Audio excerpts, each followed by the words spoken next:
whether they were right or wrong. They just want to shit on you. You think they give a fuck if they were wrong? That they thought that she's gonna leave you for a Giga Chat, but she left you for a fucking downgrade? Yeah, because now some of the criticism shifts to Melina. Because some of the flack that she's getting is because of the guys she's saying. Where's the flack that they gave her? Where? On literally on the Length for Girth subreddit, on some of the comments, on some of the videos that I've seen, for some of the people posted, on fucking Kiwi Farms, on fucking lolcat. Yeah, bro, I read these comments. You don't think I keep track of like what people say about me? Of course there's criticism of Melina. Or people posting that picture of him in the dress all the fucking time. Like, yeah, of course. For every one criticism of her, there's probably 1,000 more to you. Yeah, because people are more interested in criticizing me, but I already gave you one example where the criticisms of me would have been 50 billion times worse if I wouldn't have said anything. Well, 50 billion times worse. Obviously. I dispelled that. You totally dispelled it. Absolutely, for sure. Yeah. I'm gonna end with this. Uh-huh. Right? Don't bitch about standards that you've set for yourself and people hold you up to, number one. For sure, yes. I will never again criticize another guy for not protecting his ex and the person that is publicly fine. Yes, gotcha. Okay. What else? Thank you.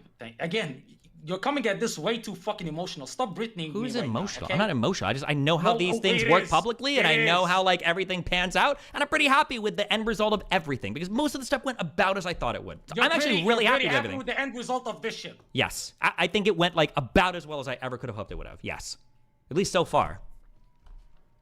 And you don't have a problem if your community fucking smokes this guy and fucking harasses. No, they shouldn't. I don't think they should harass a dude or whatever. But like, I'm not gonna sit here and like go out of my way to protect this guy. That's fucking retarded. Last thing, you keep talking about this proactive approach that you take and you believe is the right one, right? Being proactive. But are you really proactive if you haven't really come out with everything that you need to? Because again, you seem to me like, and you're the one who says this, you're holding back, you're holding back, you're holding back. Why are you holding back on Tim? If you're all about, I gotta be proactive, I gotta come out, control the narrative. Because my goal, I'm not trying to nuke anybody or be petty and go hard. Nuke with Tim after the shit that you sent me? But you keep talking about being proactive? When all the things that I released about Tim were in response to what? The shit that you sent me right now of like his messages to Yes, yeah. And you talking about being proactive. So even that is not causing you to be proactive and coming out and just fucking burying this guy. I made statements, okay, about some of the things that bothered me in relation to how they got together and how that affected my relationship. And then Tim came out and he said that I lied about XYZ things. So then I came out and I provided more context information around XYZ things, and then I have proof of it. That's it. I'm not nuking him. I'm not unloading every piece of information I have about him. I'm not doing every single thing I can. I'm just like, this is the context for the things that he said. These are the things that bother me. And he said I lied about all these things. If he had never made all of those statements to me, I don't know if I would have ever done a third stream. So his comments really don't hold any weight to you. The screenshot that you sent me, it doesn't really matter. It's nothing to you. It motivates part of me feeling if I'm... Oh yeah, Quarantos is a fucking moron, dude. Did you know that Jenk is Hosson's uncle? Just found that out and it explains a lot.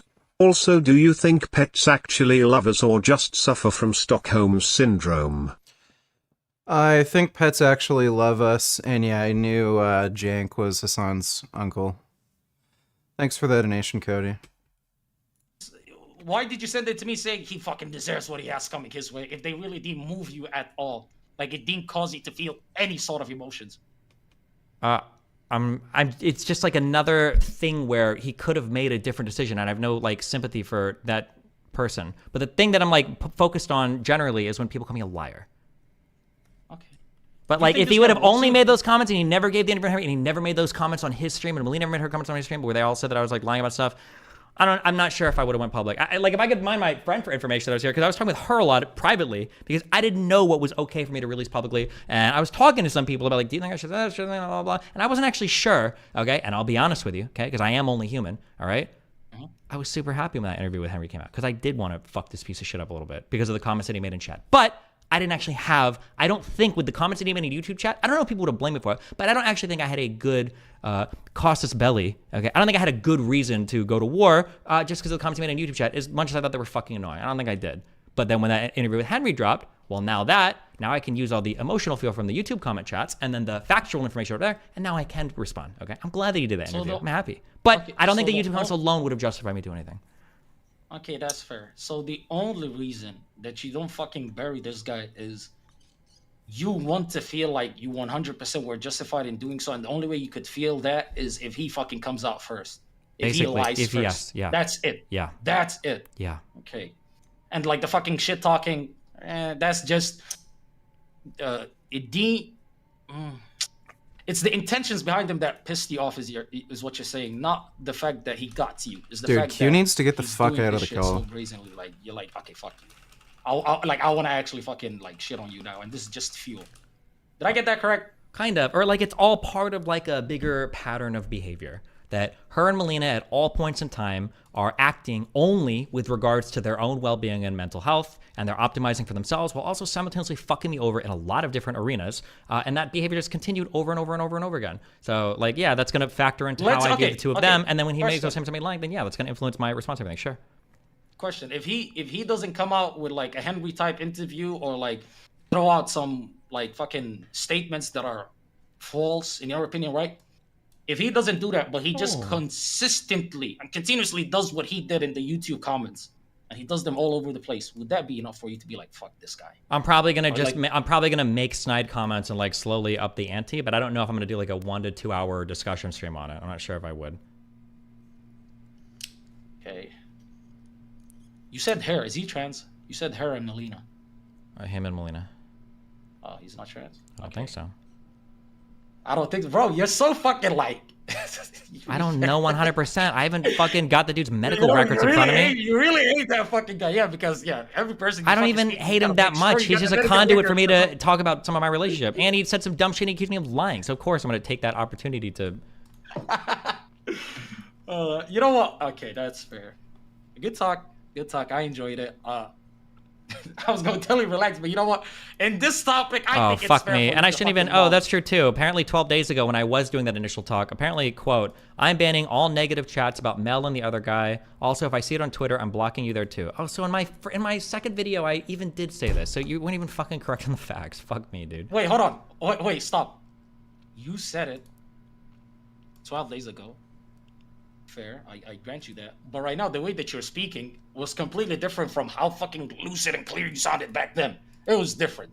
It was different. Hold on. Why do you keep saying it's different? Yeah, the facts changed. Melina had an unhinged conversation with me. That's what I wanted you to say. Yes. Okay. So don't just paint me like I'm a fucking dickhead now. The facts changed.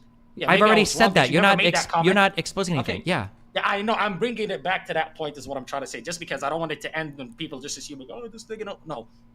I'm acknowledging the fact that, okay, I may have missed that point. But then since shit came out and things got more heated, your opinions changed as well. But it seems to me right now you came back to what you were at or where you were at 2 weeks ago. And you're like, you know what? Fair. Don't shit on this guy. I'll ban you. I assume you'll still do those things, right? I assume. I don't know. No, I don't give a fuck about him. Okay, you won't do those things. You know, listen, I truly don't give a fuck about the guy. I don't care what you do. To me, well, I don't know when I saw him in that video. I don't Chris know. Trends bench PR at 4:30. Remember the women caught and arrested for masturbating on the beach. Let me take a look at this real quick. 4:30. 565. Okay, there should be an asterisk with this, with elbow wraps, because that makes a huge difference. That's still a pretty impressive bench for sure, but big asterisks with elbow wraps. Elbow wraps add at least 20 extra pounds to the bench, at least. They may even add like as much as 40. Tomorrow can we have a long Christmas stream and watch some gay-ass Christmas movies? No movies, but we can have a long gay-ass stream. Yeah, I heard this girl who was caught masturbating at the beach killed herself. It's a pretty fucked up story. She was like publicly shamed and she felt so embarrassed and she killed herself. Pretty fucking messed up. Thanks for the donation though. Piss me. Or get me a cherry coke. Please get me a cherry coke. Other shit or like have a whole bunch of other conversations or blah blah blah anymore. I don't think that's gonna happen. That's my prediction, but who knows? Indiana Jones and I tell her she got a point, question mark. can tell men to get their shit together. You can be like, lose weight, dress better, go to the gym, stop playing video games. You can be harsh with guys. If you take that attitude toward women, they're like crying. They're like, you are trying to degrade me. You're fat shaming me. They got all the words like you're a bigot. They come at you and you're like, well, no, I'm just. Women are infantilized and they're treated like children. So yeah, she's right. Trying to tell you obesity is not healthy. Like, this is not a good decision. It shouldn't. Well, yeah, women are treated like children, and what you often see is that even when they get into adulthood, they still act like children because of the expectations that are put on them. So she does sort of have a point. Thanks for the donation, Indiana Jones. Hi VG. I hope that you are doing great this Christmas Eve. I just love this video that summarizes the Israel-Hamas war. Lol, would you agree? Watch till the end to get the full picture.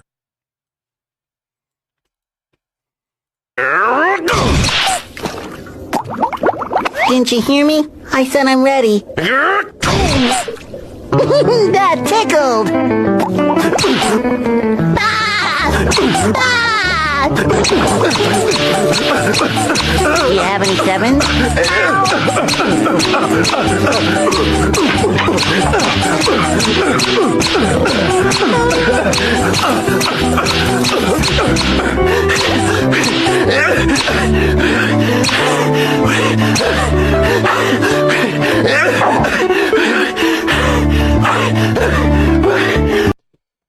Yeah, I've seen the episode, and then he falls down, and then SpongeBob's blamed for it. But yeah, that's basically it. Thanks for the donation, Ben.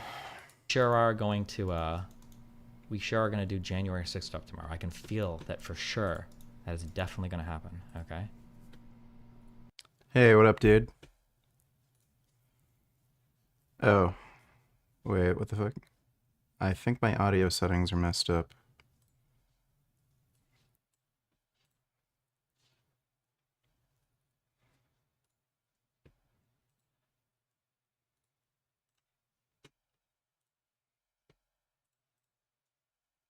Okay, can you... I don't know if I can hear you. Hi, can you hear me? Yeah, I can hear you now. What's up? Yeah, so, I don't know if you've been looking at any of the, black pill channels lately, but, you know, they're trying to do this, like, bizarre cope saying that the guy that Melina left you for is, like, this Chad who's, like, tall, handsome, and rich and shit. Sure. Or, I mean, no, I haven't seen the videos, but... Like, I will say this as a straight man. Wait, hold on. Jesus, don't make this. Okay, listen. If you want to talk about this on your stream or whatever, I'm not, I don't want to, I just want to like shit on or dump on something, especially like for how he looks or whatever. That's not, I'm not, I was concerned with that. I don't think I want to like, I'm not interested in that, but, yeah, I appreciate your perspective. I understand that people said some wild things, but yeah, but, yeah.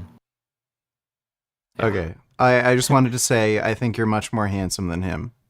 Thank you. I appreciate it. Okay. All right. Okay. I love you. All right. Well, have a good Christmas. Yep. I got a new cat, by the way. Oh, cool. Yeah, her name's Bimo. Bimo? Yeah. All right. Well, awesome. All right. All right. Have fun. Take care, man. See you later. Bye.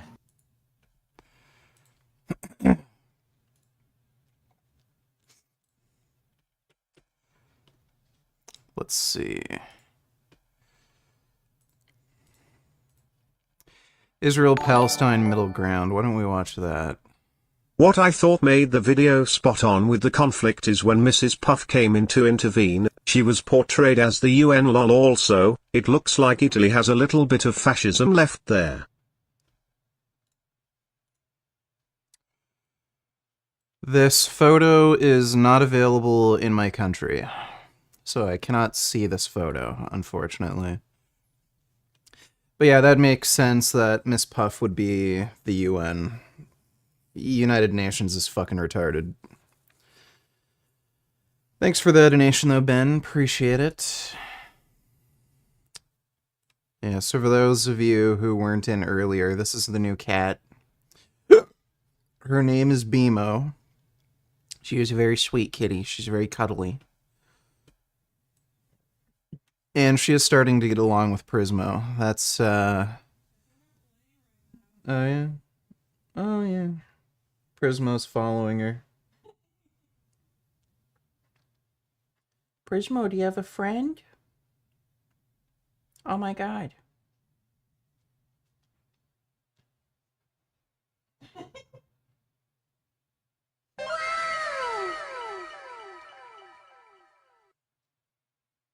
Oh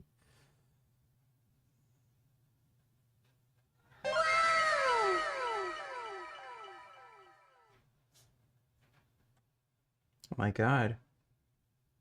It looks like Prismo really likes her. Oh, damn. Thanks for the gifted memberships, Mar. Appreciate it.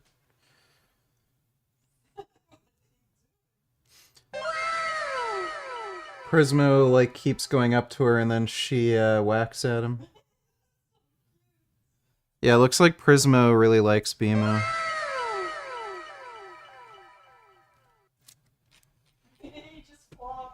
They're really nice, sweet kitties.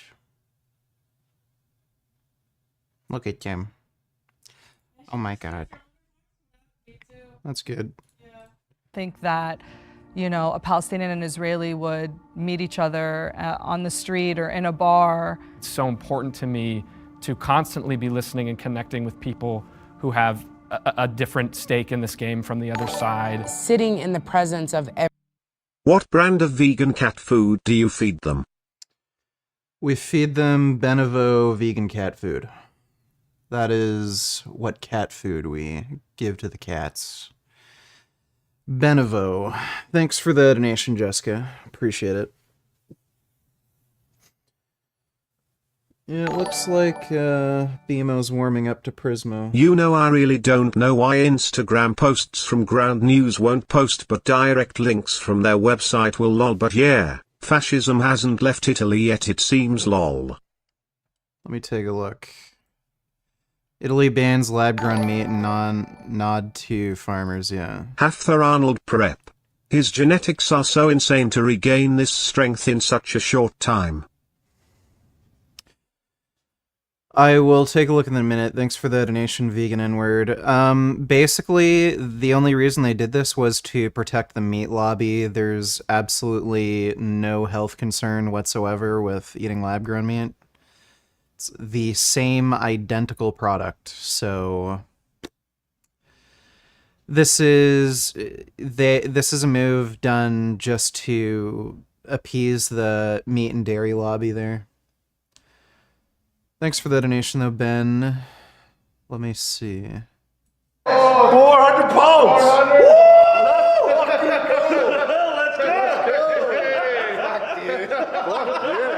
Yes, baby.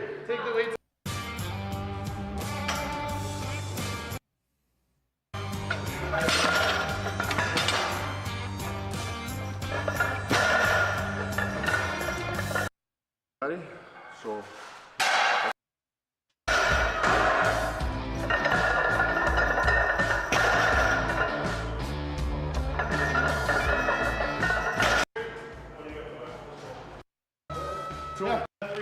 And only like a handful of guys have done it. Yeah. I think my friends. 8:15. Jesus. Yes. Let's go. Dude, that went up like fucking nothing. Holy shit. He's not even doing this suited.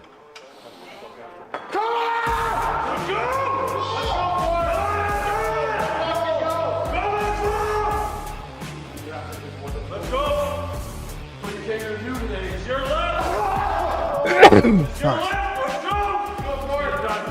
925, 925. Make it light. Warm up weight.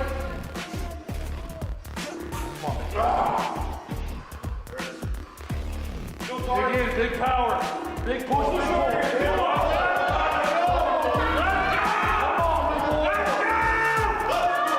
Big pull. Get to work now. You go to work now.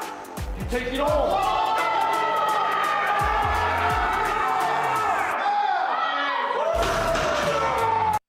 Fuck, even that went up pretty easily. 925. Almost 1,000 fucking pounds.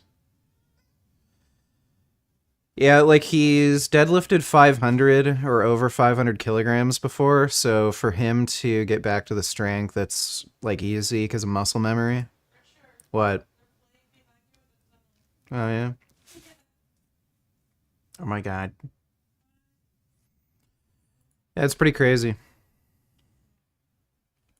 Everyone, you kind of get to feel more of what they're feeling. And I think that it's what we all need right now to humanize the so frequently dehumanized. Obviously, I have lost someone in the war.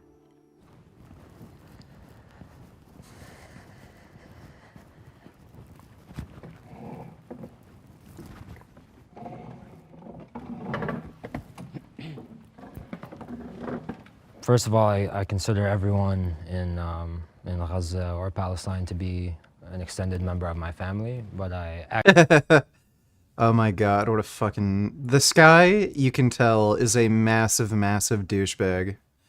I consider everybody in Palestine to be a member of my family. Fuck you.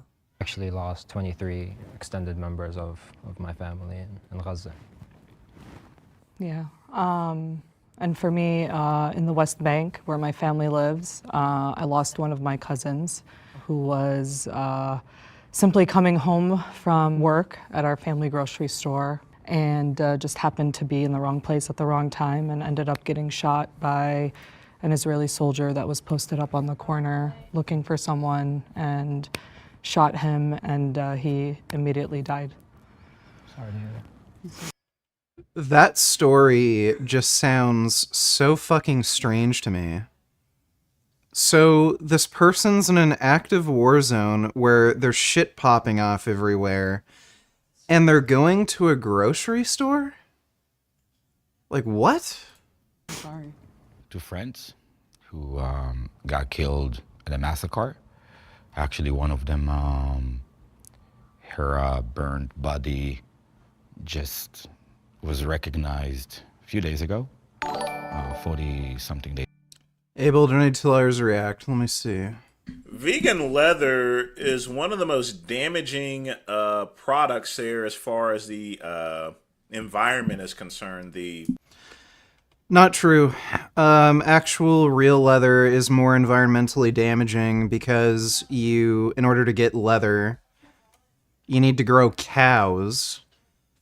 Cows not only generate a ton of CO2, methane, and they also piss and shit, and that piss and shit has to be, again, treated. But on top of that, the actual leather tanning process uses a lot of very dangerous, harmful chemicals. There's actually a huge lawsuit in the United States where a leather tanning company was responsible for killing a number of children because their leather tanning chemicals were getting into the local water supply, and it killed a bunch of kids. So what he's saying is absolute fucking bullshit. The environmental issues with vegan leather, they're the same as with just producing, like nylon clothing. Vegan leather production is highly environmentally unfriendly. But the thing about animal products is leather lasts for years, decades, centuries. Vegan leather lasts longer.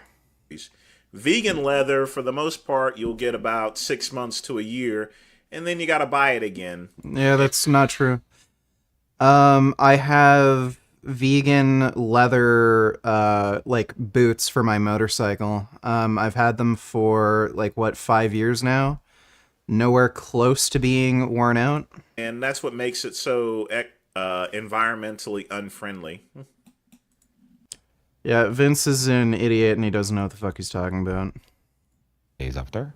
And they actually bury a little part of the leg. That was the only thing that was left.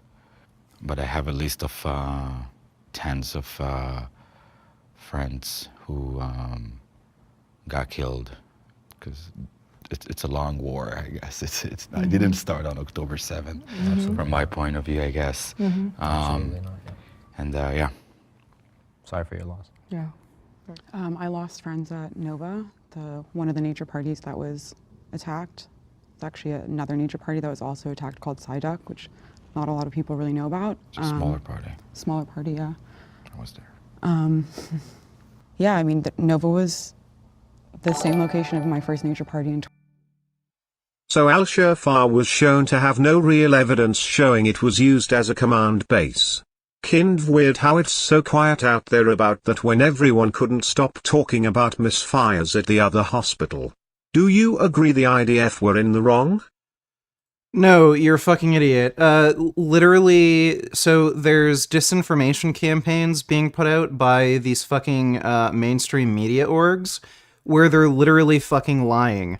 The IDF can literally show the fucking terror tunnels, the radio equipment being used. They'll have video fucking evidence of Hamas going into the fucking hospital, taking in hostages, shit like that. And then they're like, there's no evidence that it was being used as a command center. It was just, there was only like a stash of weapons and a weird underground tunnel and a fucking interrogation room and a radio room. And we have literal video footage of Hamas operating out of there. But that isn't evidence. Yeah, fuck you, dude. Thanks for the Nation Quest. 2012, I've been going to them since then. And to say the community was devastated is really an understatement. It was just horrible. That's really what it was. Sorry for your loss, too. Thanks. I lost a lot of friends that day, on October 7th. Okay, this is fucking bullshit. Like, what the fuck is the point of this? So we have a family group chat, and when events transpired and you start... I rely on I rely more on information that I get from social media than news. Our children should not inherit this conflict. Both sides of... This is a fucking stupid video. There's literally no fucking point in watching that. It's just some stupid fucking circle jerk. Around him. His family was then swatted as well. Not sure who did this. I imagine Dream does know, but he never really said who it was in the video itself. Probably so as not to draw any unneeded attention to the perpetrators. Just not really worth it. And questions for him and anyone around him. His family was then swatted as well. Not sure who did this. I imagine Dream does know that pictures are him. I just don't care at all. Obviously, we all have embarrassing photos of ourselves from when we were younger. I'm sure in 5 or 10 years, a lot of us will look back at how we look right now and feel embarrassed about that. But the fact he lied about it, given the breach of privacy he received and the repeated swatting, makes sense. And so I don't really care that he lied about that at all. I also was never parasocially attached to how Dream looked, so finding out he used to be fat doesn't really matter to me. I don't care. Next up is Minecraft speedrunning and the cheating scandal. In 2020, Dream was accused of using cheats within the game to fake his world record setting time for completing Minecraft. It was one of his first big controversies, and ultimately, no one believed he legitimately won this at all. In fact, most people believed that he was being very malicious with it. Carl Jobst, the speedrunning cheater catching guy, even did a few videos about him back in the day, and his conclusion was basically like, it's very possible that Dream didn't know he was cheating, didn't know he had the cheats enabled that he did. Once again, I'm not really a big Minecraft speedrunning expert, but I trust the judgment of Carl Jobst on this issue. Based on his past behavior of bending the truth, I couldn't in good conscience believe everything at face value. But as I also said earlier, I've never caught him saying something that was completely fabricated either. Therefore, in conjunction with all of the evidence I've seen, I believe the essence of what Dream was claiming in his paste bin was probably true. In my opinion, it is definitely more likely that he really didn't know his drop rates and barter rates were modified. Dream repeats in this video that he unintentionally cheated in the game, which is what he has said before. If you want to think he lied about this, you can, and you're welcome to criticize Dream, but I'm not someone who's invested in Minecraft speedrunning or speedrunning in general, and so I just don't care. And really, to me, the bigger allegations are the, group. Really, who that's so scummy of the media, I will never troot them again. Yes, thanks for the donation though, Dodo. Grooming stuff that people accused him of, which we'll be putting later in the video, or rather Dream put it later in his video, so we're going to discuss it in a little bit. Dream also talks about how he donated $50,000 to the speedrunning community, apologized to all the mods who he accused of basically going too hard on him when he did accidentally cheat, and even says he acted like a big baby in this situation. He admits fault, which is a very good acknowledgement, because apart from the accusations, I think a lot of people just find Dream to be a cringe person, sort of insufferable and condescending at times. That's definitely a boat I've been in the past, and I mean, even to this day, when I look at some of the things he says or some of the things he used to do, there's no denying that, it's... The cats are playing now. Keep chirping at each other. Beemo. Beemo. Beemo. She wants to play with Prismo. It's a little cringe, but just because he's cringe doesn't mean he's guilty. And here he acknowledges this and says he wants to change and not be cringe anymore. He's escaping the cringe, guys. So, based, good job, Dream. W Riz, only in Ohio could something this awesome happen. And the next allegation that Dream acknowledges is the phantom tax allegations, which apparently he hasn't been paying for a very long time. Okay, next is Manatreed. This one came out of left field to me when it came up a few weeks ago, but the basic gist is that Dream adds this dude named Manatreed to his server. Manatreed did not have a career prior to this, but Dream adds him. He blows up and gets a big career of his own. Like a lot of like the people that thought the theory, like the theories, a lot of people thought like the fact that my profile was made on June, and what was it, the Ollie, that my account was made when the Ollie, on Sapnap did the Ollie. Those were all coincidences. I had no idea. Like I did know that, I guess, that Dream made his account in June, but I didn't remember it when I made the account. You know what I mean? I didn't even really think it was even June when it was kind of June. But yeah. I guess that's probably true when anybody does anything. And you're thinking about like the month you're doing it in. Then someone doxes Manatreed and finds a criminal record for domestic violence. And then Dream sees that, and initially, I believe he responded, was like, this is fake, there's no way. But eventually he did kick him from the server and shut down his career, basically. But the other accusation here is that Dream was also longtime friends with this guy in real life, housed him, and because it's Dream, everyone assumed he knew about his record the entire time and supported him, basically. We named her BMO after BMO from Adventure Time. Basically. Because when you're posting cringe online, everyone assumes you also like people who beat women, I guess. Dream admits here to being his best friend growing up when they were kids and says that when he was going through a rough time, meaning Manatreed is going through a rough time, he gave him shelter and a career and some money. At the time, he didn't know what had previously happened with Manatreed. He thought he was just down on his luck. Manatreed never told him. And so when people brought it up online, he assumed they were lying. You know what I'm saying? But that was, I don't know, that was anything right there. That was like... When it come to Bruce, I know, bro, I swear to God, like, when it come to Bruce, I know the nigga for so long, from, like, back then, like, when I first, like, knew of him and shit, like,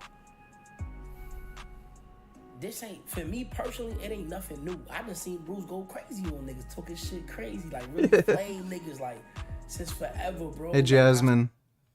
They're just lying down, whacking at each other. Yeah. Oh my god, they're actually playing. Looks like they really like each other. You having fun, Prismo? Oh my god. That's amazing. Life is so fucking stressful, Richard. What's even the point? Considering permanent sleep so I can rest. Thoughts? Well, the problem is you're not actually going to sleep, so you're not really going to be able to enjoy the rest. So, finding some sort of way to maybe make life better where you can just sleep and rest more might be the way to go. You know what I'm saying? Oh, fuck my nose. Thanks for the donation, though. I hate my life. I feel you, dude. Life is hard, man. Intermittent fasting, don't I tell her, do you do intermittent fasting? What about intermittent water drinking? That's fucking stupid. So I have a... There's no point to doing intermittent fasting if you're not getting any kind of appetite suppression benefit from it. There's no inherent health benefits to doing intermittent fasting outside of caloric management. And intermittent water drinking. That is fucking stupid. You can drink as much water as you fucking want, as long as you're not getting, like, hypernatremia. So chances are you should just drink frequently throughout the day, even if you're not thirsty. That seems to be ideal. I'm not watching a stupid fucking video by Eric Berg, but...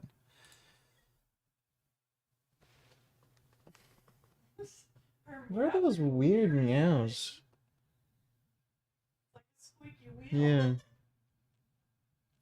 She has a really weird meow meow. But thanks for the donation, intermittent fasting.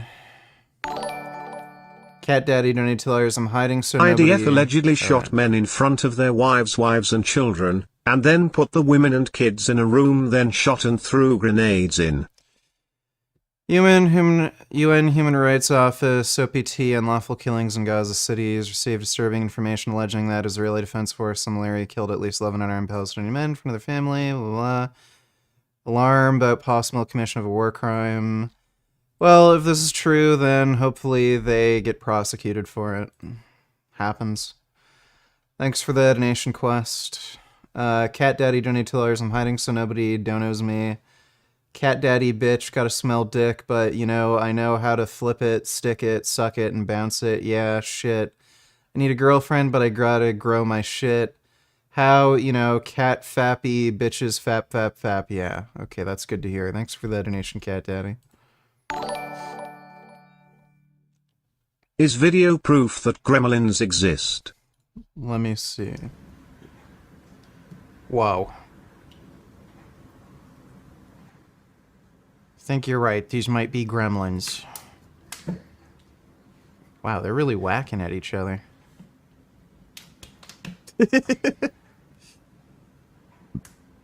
Cats are silly.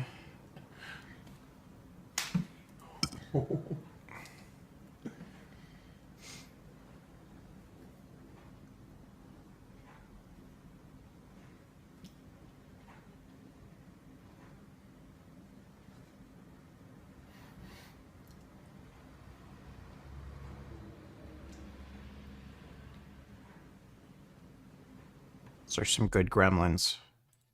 Thanks for the donation, Jessica. Blubber donated $2. Was actually kind of surprised today. Went to a vegan restaurant and we were talking about activism.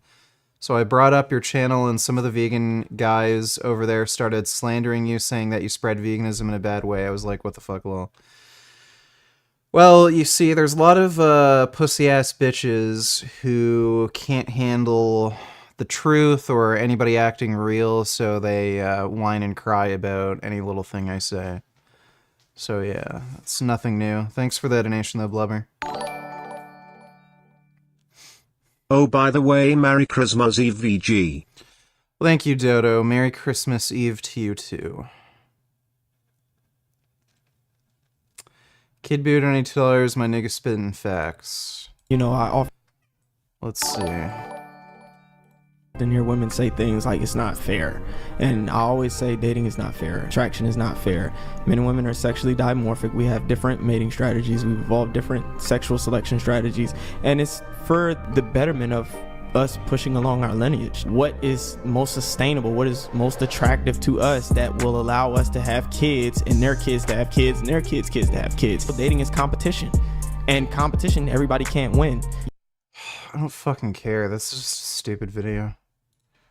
When men become high value, they may have came from a position where they weren't desirable. So if a man becomes desirable, he now has women that are approaching him, women being around him that he never would have gotten. So it's unrealistic to expect a man to just know how to have sexual discipline if he wasn't exposed to beautiful women. He didn't attract beautiful women at some point in his life. You can look at entertainers, you can look at athletes, you can look at any guys. That is just fucking bullshit. Dudes, when they get successful, bang a lot of women because they want to bang a lot of women. Simple as that. Nigga faggot donated $2. Okay. Why I took steroids, lied about it, coming clean about my natty status. Okay, let's take a look at that. This video is probably bullshit, and he probably didn't take steroids, and he's just doing this for attention because he's a clickbaiting Time asshole. for a feline break. Let me take a look. Yeah, hi buddy. Wow.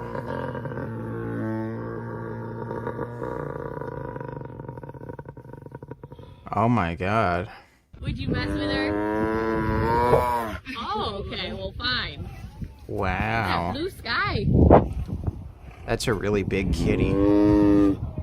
Oh yeah? She just wanted to Oh my god. Imagine petting a big kitty like this. That's amazing. It's a nice big kitty.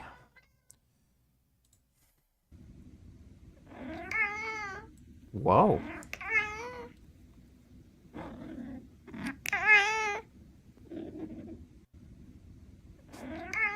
That's a nice cat.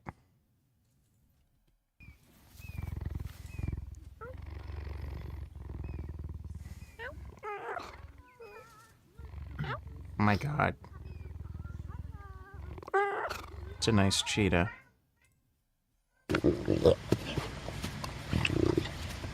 Oh my god. Wow.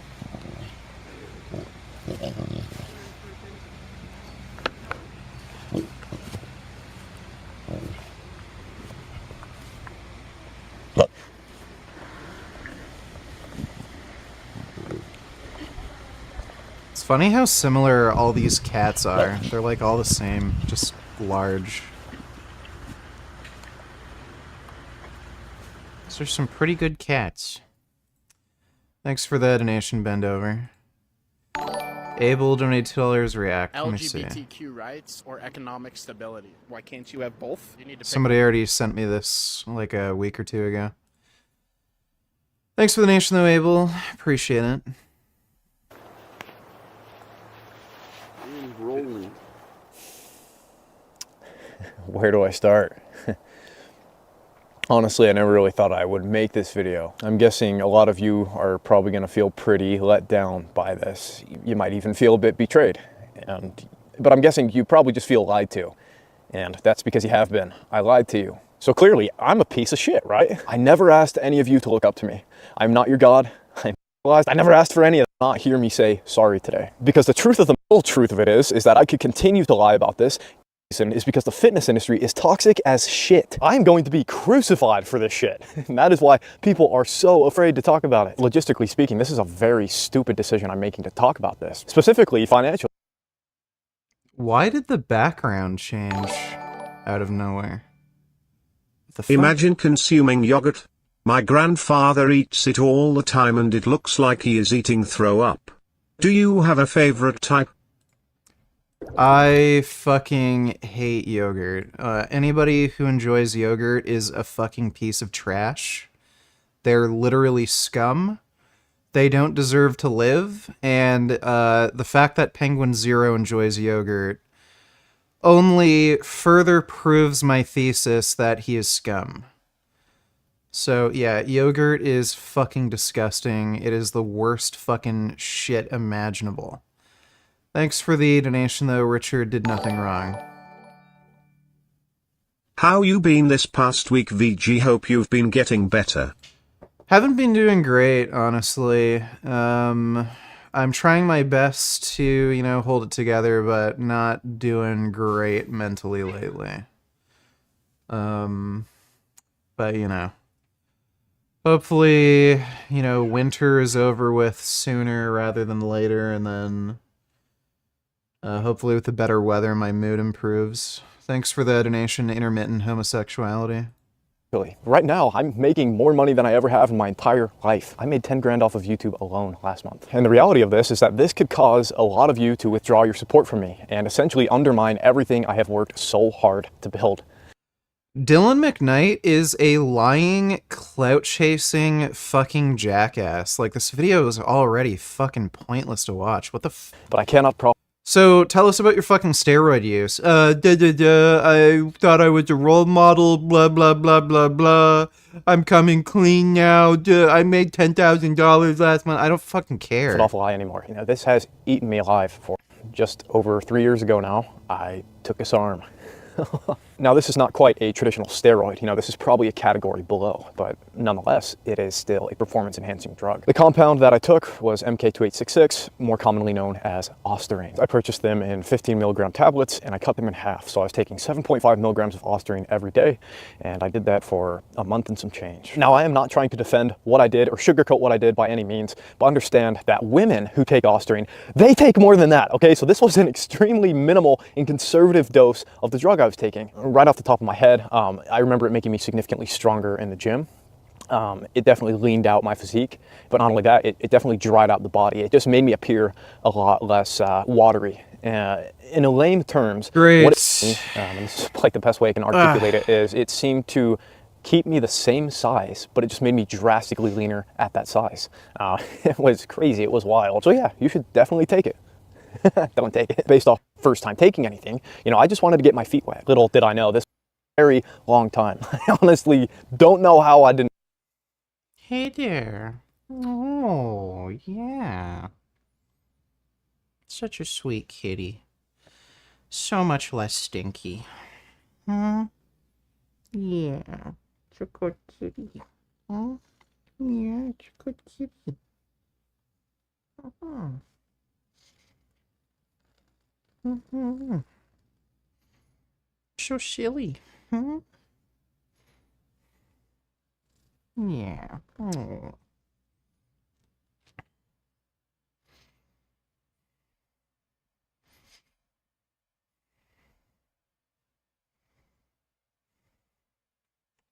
Don't go behind my desk. Why are you going behind there? Hmm? Don't go behind there. You little silly. Hmm? Yeah, that's a good kitty. Oh my god. Yeah. It's a good meow meow. Mm-hmm. Yeah, it's a good meow meow. Mm-hmm. This really loves giving hugs. Yeah.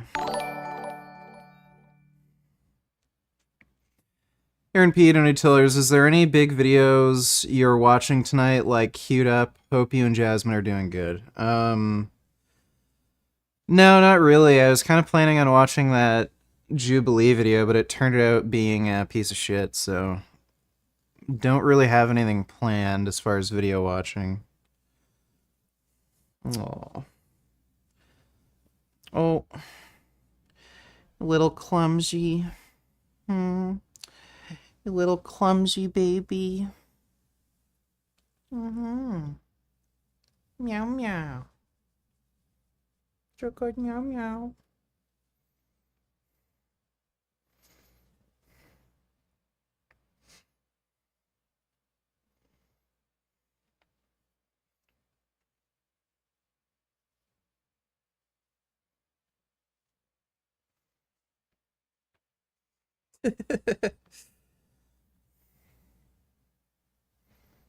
Oh, are you stuck?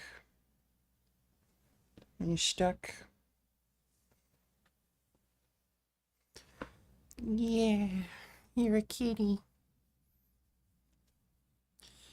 You're a kitty.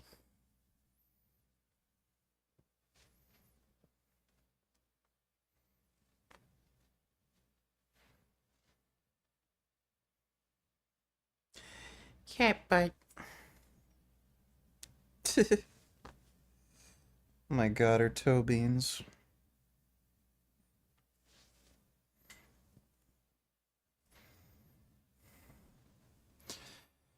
This is a good cat. Kill myself. I had severe depression. You know, my dick didn't work, and I had no motivation to do anything ever. I could barely move. I was so tired. I would go to sleep. I'd sleep 10 to 12 hours, and I would still wake up just completely fatigued. I lost a lot of muscle. I lost it. Have you seen the movie Rebel Moon on Netflix? I just finished it and it's pretty good in my opinion. I'm not sure if you like science fiction movies or not. What are some of your favorite science fiction movies? I have not seen Rebel Moon. As far as favorite science fiction movies, the latest Blade Runner film is probably my favorite science fiction movie, if not one of my favorites. Akira, Ghost in the Shell, they're also among my favorite sci-fi movies. District 9 is cool.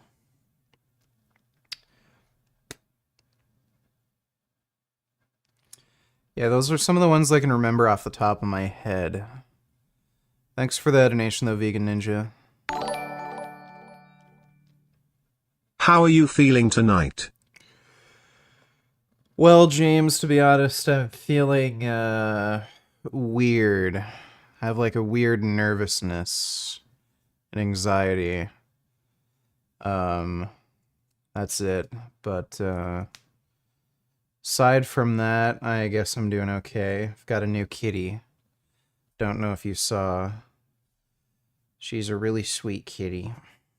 Her name's BMO. That's BMO right there with Prismo. So, she's sitting on my lap right now. Well, you are such a sweet kitty. Oh my god. Thanks for the donation, though, James. Time for some Christmas cheer. The Vegan Gains holiday special is here. Let me see.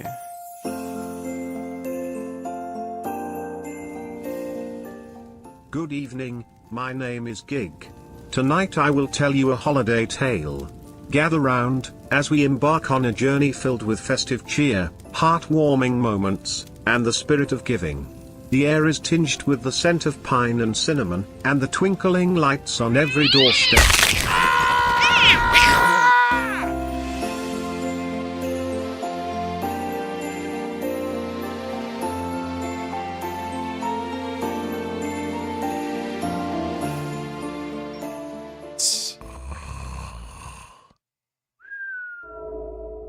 Vegan Gains, it's me, the ghost of Gig.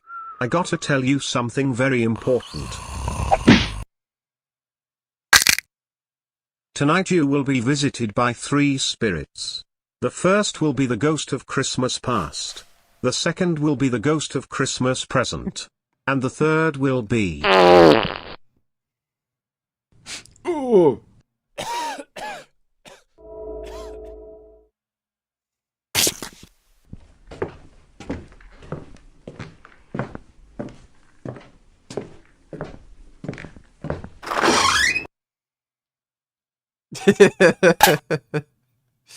I love Cherry Coke Zero. Hell yeah. Yo, Vegan Gains. How are you doing today? I am the ghost of Christmas past. The fuck are you talking about?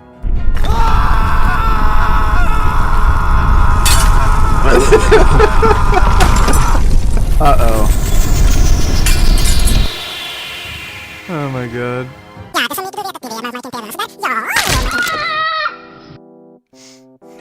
It was, I think, a 4-story building. Oh, that's funny. Vegan Gains, it's me Destiny, I mean the ghost of Christmas present. Come with me so we can get through this stupid video.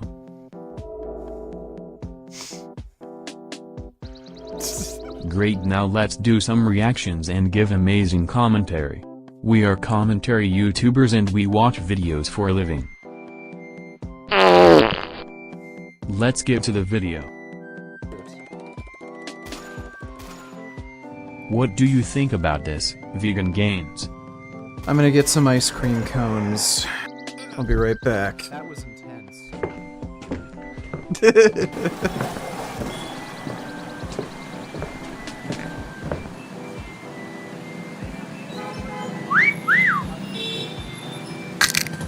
Hello, I am the ice cream man. Would you like some ice cream?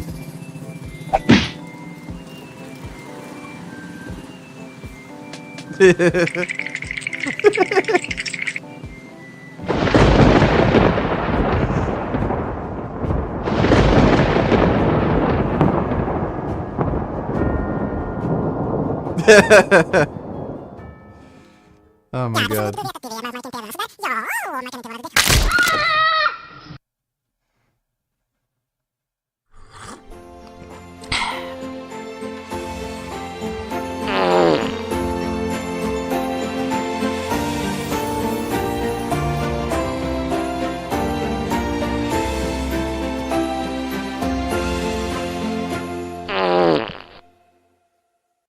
That was amazing. Thank you for that, Gigliardo. That was fucking incredible. I gotta send that to Jasmine.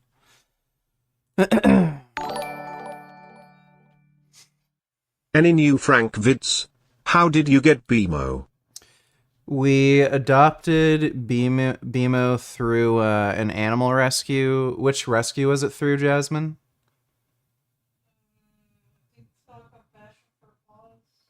Compassion for Paws Animal Rescue.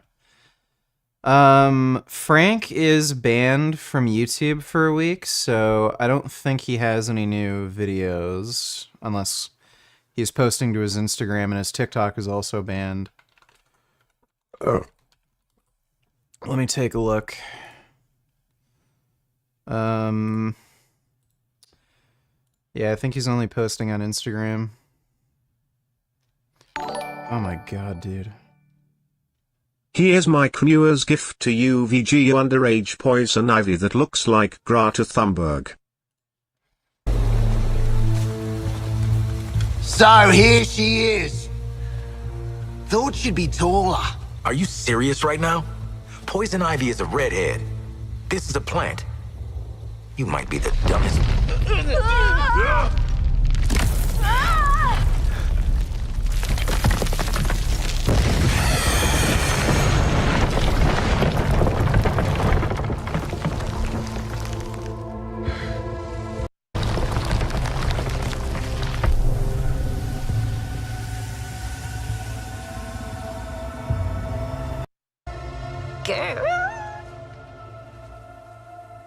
Oh, this game seems stupid. She is not made of meat.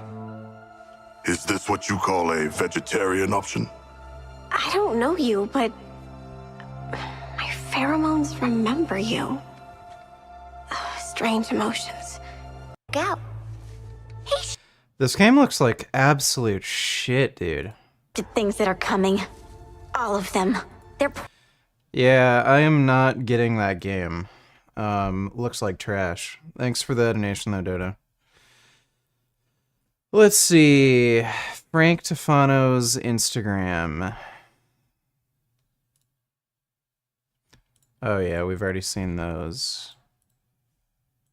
Soybean oil, rapeseed oil, canola oil, it's in margarine. So when you consume large amounts of omega-6 fatty acid, linoleic acid, the lipids, the fats in your body, literally turn into linoleic acid, which your body does not recognize and attacks it.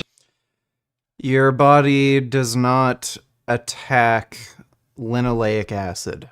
Results in it getting stuck in the arterial wall. Linoleic acid does not get stuck in your arterial wall. Heart disease patients have very high levels of linoleic acid in their arteries. That is not true. This is exacerbated by sugar, high carbohydrate diets, smoking, environmental pollutants. All of these things result in more omega-6 fats getting stuck in your arteries. So we have to... Like, you can do a biopsy of the type of fat that's in your arteries. It's not fucking omega-6. Take away from that is inflammation, and the driving factors for atherosclerosis also contribute to calcification. Calcium is dangerous. Frank, it just knows so little about everything he talks about. But he says this crap with such confidence, it's amazing. So this guy, Jake Levy, completely rips off my business idea, steals my formula for the best bar, flavors, marketing, every single thing identically copied. I go to social media to call him out on it, and they continue to censor and shadow ban me. I just got 3 videos taken off of YouTube and community guideline strike, which means I will not be able to post or give you guys updates on anything normal for... That's funny. Harassment and cyberbullying. Oh, he has... Oh, 1 of 3 community guideline strikes. How does he have 2... Yeah, that's weird. How does he have 2 harassment and bullying complaints, and he only has 1 community guideline strike? For a week. So by attempting to call this guy out, I literally even explained in that video, this is what they do. They steal your idea, they make millions of dollars off of it, they censor and shadow ban you. Now, my entire business, based off my YouTube channel, is compromised off of what that one tiny product I sold was not worth this. This is completely crazy. He suffers from narcissism so hard, like he literally has no ability to just admit that he fucked up and did something wrong. This is insane. I'm suffering, I'm penalized for someone stealing my idea. Maybe I made a few distasteful jokes, but not enough for this. This is... He called this kid a gay Satan worshiper who probably sacrifices children to Satan, and he might also be a child rapist. That's what he fucking said about this guy who basically makes the same protein bar as him. And then he's like, maybe I made a few distasteful jokes. You literally accused him of being a gay Satan worshiper. Oh, Johnny Bravo, bro, what the hell? How is that a community guideline strike? Watch the video. What, you're not allowed to make a video saying people stole your idea? Did he not watch the same fucking video? Dude, he called this kid a gay Satan worshiper and also suggested that he may have a fondness for little boys. Obviously, that can get you a strike. What the fuck, dude? And it's not just YouTube. I am being shadow banned, silenced, and censored on every social media. Here's my suspension on TikTok. I was so shadow banned, I had to start paying to promote my content to get any views whatsoever. And they banned me. I've seen Frank's TikTok content. Even for TikTok, his content is so bottom of the barrel terrible. No shit, people weren't watching it. From using the promote tool. The only thing I did was promote my products. Maybe I called a few people out that were copying my products and ideas, but this is completely crazy. I am banned until August 11th of 2033. Kid Boo, don't need tellers, bring my nigga back. Let me see. Immigrants. I'm talking about illegal immigrants. I'm not talking about immigrants. I'm talking about illegal immigrants. The Pew Research says that there are, for immigrants on the whole, Come on, try getting it out. Try getting it out. I'll get it out. I mean, I don't know if you're going to put this on television, but you don't even know what you're talking about. Try getting it out. Go ahead. You're a very naive person. Illegal immigrants. Jesus. Okay, that was brutal. Thanks for the donation, Kid Boo. 10-year ban, basically permanent suspension. TikTok literally will not let me pay them to advertise and get views. That's how bad these corporate shills want to censor me and sell their own products and copy my ideas and make money off of them, pretending that they came up with them themselves. It's completely ridiculous and disgusting what it's like to be a legitimate small business, not a fake corporate shill business. What a delusional fucktard, dude. We are taking a look at the difference between the highest quality pork on the planet and some actually decent quality pork. So this is Spanish Iberico pork tenderloin, and this is organic Canadian pork tenderloin. I believe it's Canadian, which is sold in US supermarkets. So this isn't even the lowest grade pork. I'm sure if we got the regular conventional pork, it would be even lighter and paler in color. Yeah, so the difference in color can basically just be due to how much the meat is aged. So if you kill the animal and freeze it very quickly, it's going to stay more reddish in color. If you don't, and it's aged for a longer period of time before it's, frozen and shipped out, then yeah, it's going to be lighter in color.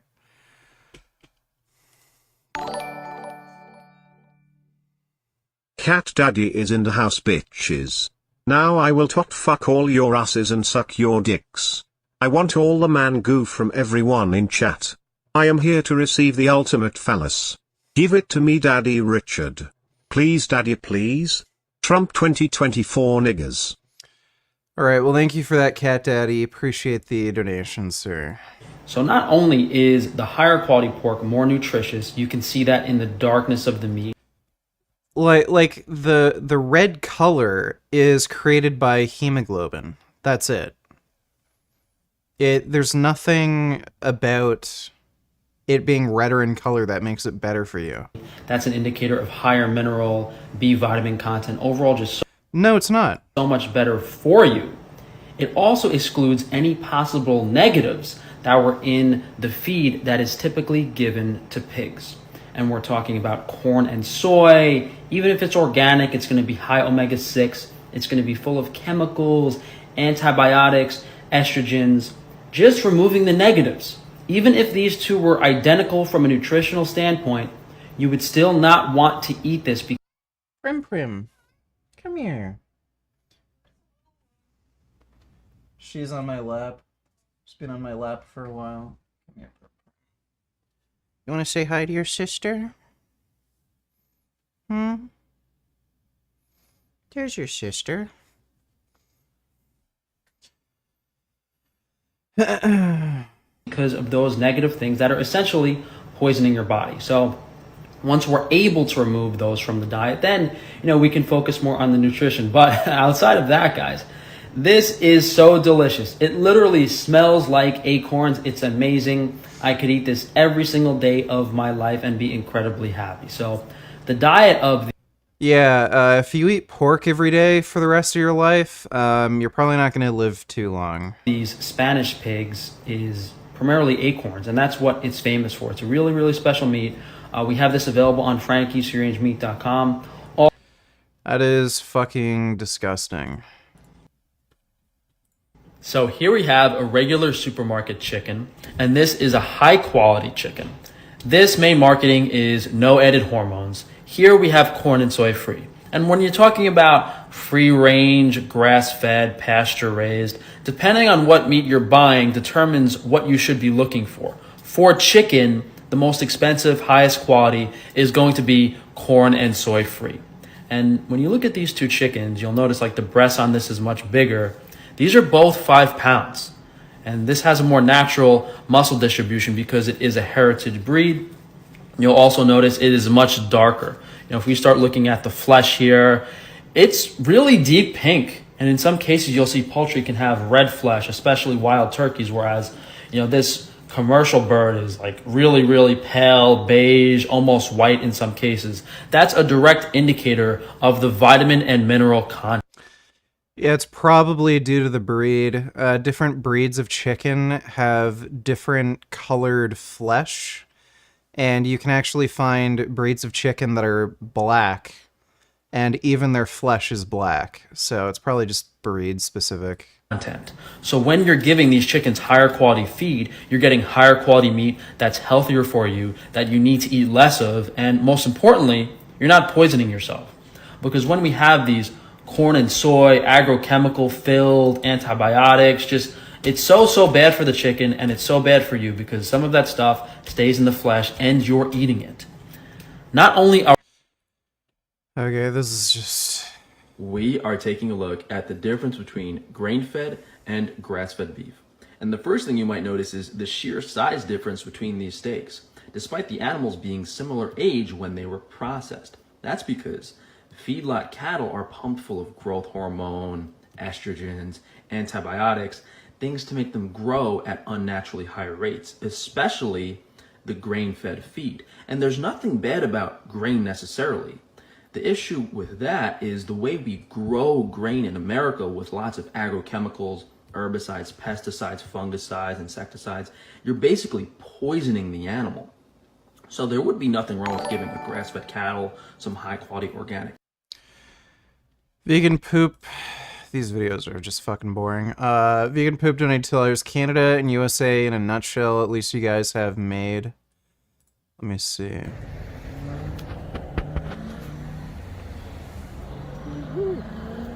Here you go. Hey, you all right? Come on, get up, get up. Get up.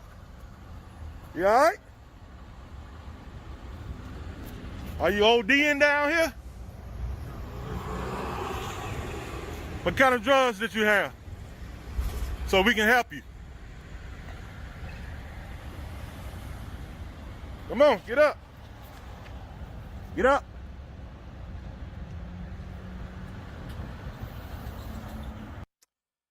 Well, that person is not doing too well. So Margaret Marcilla is a mother who lives outside Toronto, Canada. She's got a 23-year-old son who suffers from depression and diabetes. Also, he doesn't have a girlfriend. New Canadian law would allow minors to be euthanized without parental consent. That is not true. On that basis alone, doctors have just approved her son's assisted suicide. A doctor called Joshua Tepper signed off Yeah, 23 years old is not a minor. on it to kill the boy because he's sad and doesn't have a girlfriend. We know this because of the Substack Common Sense. You can read the details, and you should. They're shocking. This is about to become a lot more common in Canada as a way of cutting down on healthcare costs. By March, a new law in Canada is expected to allow children to be killed by doctors, by state doctors, without the approval of their parents. This seems like a very big change in Western civilization. No, they're not letting fucking 15-year-olds commit fucking assisted suicide, you fucking liar. Charles Camasey is a professor at Creighton School of Medicine. He's the author of Losing Our Dignity. He joins us tonight. Dude, Tucker Carlson is just a fucking whack job. Who the hell listens to this idiot? Cam $20, maybe you don't celebrate Christmas, but do you get offended if I say Merry Christmas? Lol, no, I don't. Can't imagine actually being triggered and offended if someone said Happy Hanukkah or whatever to me. Yeah, I don't get triggered by it. I don't celebrate, but, you know, I'm fine with somebody saying Merry Christmas. Thanks for that donation, Cam. I sure appreciate your coming on to assess this. We've had this conversation multiple times, and each time we do, we reach a new and more terrifying low. Doctors killing kids without telling their parents because the kids are depressed? Let's see if I have the laundry list right, Tucker, at this point. We've got kids now, or what they call mature minors. We've got the homeless. We talked about that. Tucker, it's called instead suicide. Try locking it up sometime also. Oh my god, he doesn't even know what a minor is. Yes, clearly. Thanks for the donation, Dodo. That last time. The poor, the disabled, those with chronic pain. And then right before coming on, I researched a physicians group in Quebec that wants to kill newborn infants. That's what's coming next. The Toronto Star, Tucker, a very liberal paper in Canada, called this Hunger Games social Darwinism. This is what happens, Tucker, when autonomy just goes nuts. I mean, you hate to, I really try never to invoke the Nazis because, you know, for many reasons. But they are famous for doing this exact thing. Use doctors to murder the weakest in your society. And I thought that doctors kind of agreed after the Second World War not to do things like this. Fuck. Yeah, you would think. And I'm the same way. I think we should be very, very hesitant to use those arguments. But at a certain... So... Imagine being able to jump this high. Absolutely insane.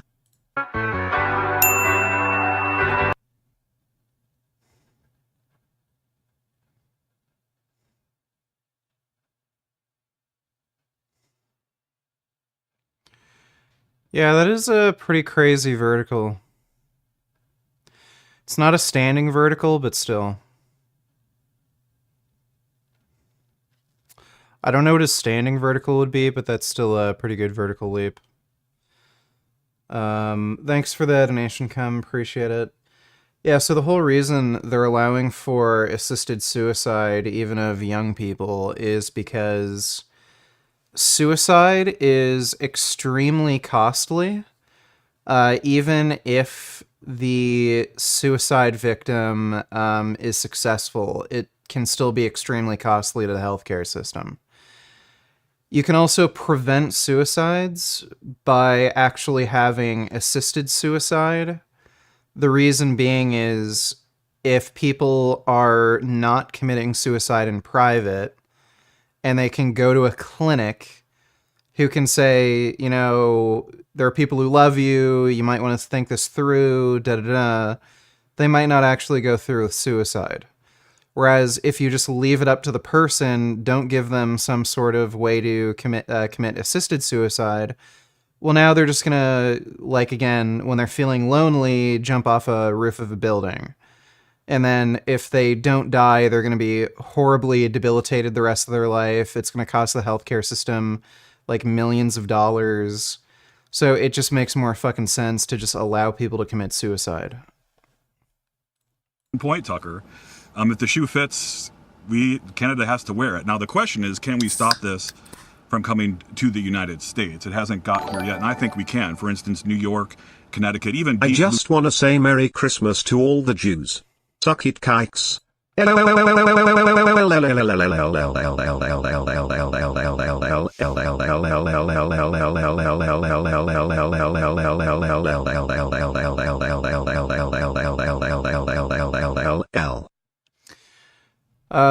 you for that, Cat Daddy. Appreciate the donation, sir.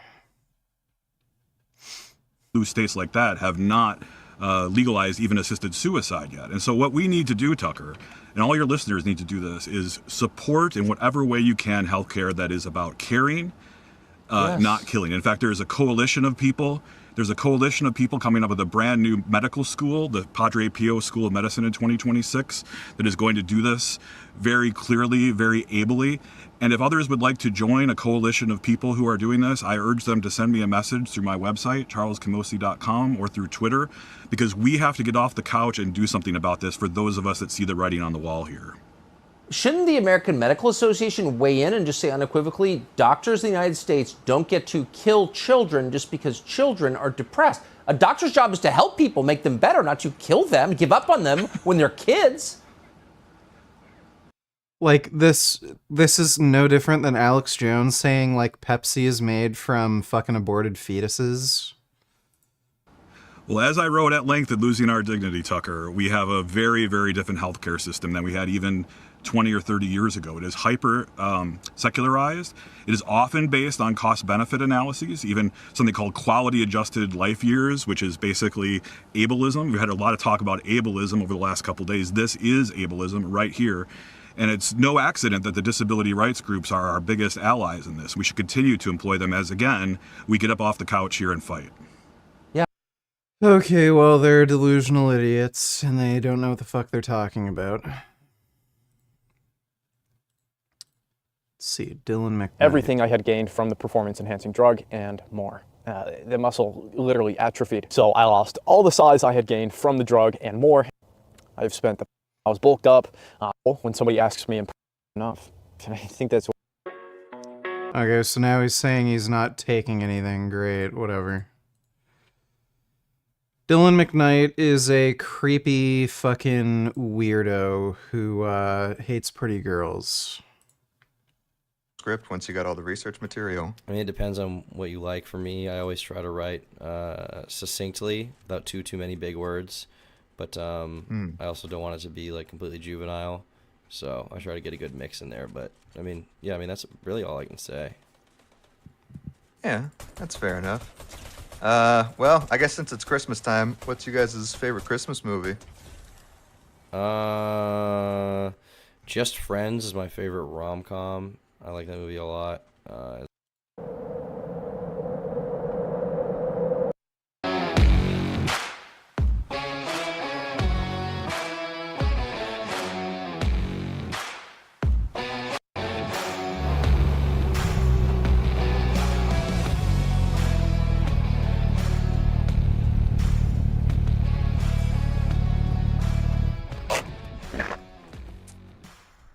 Hey guys, this is Dan with Gears and Gadgets. Thanks for tuning in. I did a video on the slingshot a while back on the channel. You guys appreciated that content, and I decided that I wanted to come out here and take a look at this new 2023 model year. A lot of people are reviewing these either as a car or a motorcycle, and it is neither one of those things. And that's why I titled this video The Truth About the Slingshot, because as I hear people compare these things to either a car or a motorcycle, I start to really feel like it doesn't belong in a direct comparison to either one of those. Some of the negatives actually end up being an overall benefit to the experience of getting this visceral ride in a vehicle that really is like no other. We'll take this video and just kind of head out to the road, because that is really where all the good stuff happens. Yesterday we were in the automated manual. And today we are in the 5-speed manual. Let's get to it. So this is my first time in an automatic slingshot. I am absolutely a, save the manuals kind of guy. I think that this vehicle, I'd say, belongs manual. I don't look down on anybody for wanting to utilize an automatic. Here we go with people taking pictures in front of the group of slingshots with a police escort. Pretty cool. There we have Indian Ducati. Here's more people taking video on their cell phone. Pretty cool. Cell phone. Definitely a head turner. The slingshot is really meant for people who, not an introvert. These absolutely turn heads. Everybody smiles. It is very well received. You can get into one of these for 20 grand, and then pushing upwards of like 35 in their stock form. And of course, when you start going to, the P&A, parts and accessories, you can go north of that. But in their stock form, you're talking a range of low 20s to mid-ish 30s. In terms of comfort, that's one thing I think people look at is like, well, is it going to be like a super uncomfortable ride? And after I spent a week with one of these recently, and I did some YouTube videos on it, I used it as a daily driver, and that was one of my biggest takeaways, was how good it was in that role. I think looking at it, you would look at it and kind of think it wasn't capable to go from an off capable. The storage behind me, I could throw a bag with my laptop, all the stuff I need to go from an office to a job site. I could carry whatever I needed to get to where I needed to go. On top of that, it was incredibly fun, far more fun than driving, your car. All right, let's go.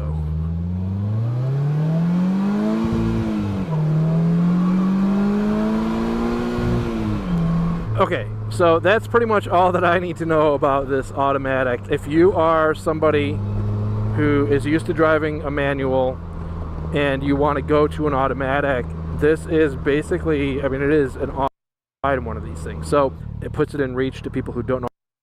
Is very confidence inspiring is I never lose the front end. It's there we go. There's somebody who bought a very expensive toy that most people can't buy, and you don't want to be listening to a comparison of somebody who spent well over 6 figures on a vehicle when they're comparing it to a $20,000 vehicle. This thing is so fun. These Brembos, I still stand by the fact that I think out of any upgrade, if you're going to spend money, I think the brakes are a very big consideration, if not the number one consideration, when comparing the OEM brakes, which I had on my previous loaner, to these Brembos that are on this machine now. Very much something I would highly recommend. So the other thing to mention about this thing too is that having that third wheel in the back, it picks up any bumps that are in the middle of the road that you don't normally feel. Yeah, so that was a pretty bad spot in the road. It really wasn't bad at all. Second gear. Banging the third. I love this thing. It's just such a great feeling. Again, just for, race car wannabe is something I would classify myself as. And just the feeling of being able to, do this. 7,000. Oh, I love it. I love it. I love it. It has plenty of power for the majority. The 203 horsepower this thing is pushing is absolutely adequate. I love getting that tire getting kicked out in the back there. That was a good little fishtail. The thing that I love about Slingshot, it puts power sports, or the whole genre or category, in reach of anybody. So right there I got a little bit squirrely on the back end, and that's what makes this really fun, is you can do that without really feeling like you're going to loop it around. You can kind of have all of the characteristics of having this thing kind of kick out and be fun without feeling like you're going to wrap it into a tree. What I've really come to appreciate in this video, and as I'm out here riding around, after I've put some content out and receive some of that commentary, I kind of wanted to talk about the truth of Slingshot. What is this thing? And again, also what it isn't. The beauty of the Slingshot. Son Goku donating $2, let me see. Do you ever see people that barely do anything at the gym and they've got great glutes? And then there is others that have to hit thrust 3 times a week and work 3 times harder to have half of the size, including myself. The reason why this is something called genetics. And what does it mean? So muscle building genetics definitely come into play here, which is what she mostly discusses in this video. But there's also another huge factor that doesn't get talked about often enough. Maybe it's a sensitive subject for some reason, I'm not really sure why. But keep in mind that different people have different body fat distributions, which is also genetically determined, and some women just naturally store more fat around that area. So you might see someone at the gym or on social media with really big, impressive looking glutes without realizing that technically a decent portion of that isn't actually glutes, it's body fat on top of the glutes. And some women just carry that fat well to where, especially in clothes, you can't really tell the difference. And that's not at all a criticism, but it's just something to remember if you're someone who stores more of your fat elsewhere or if you're just leaner in general.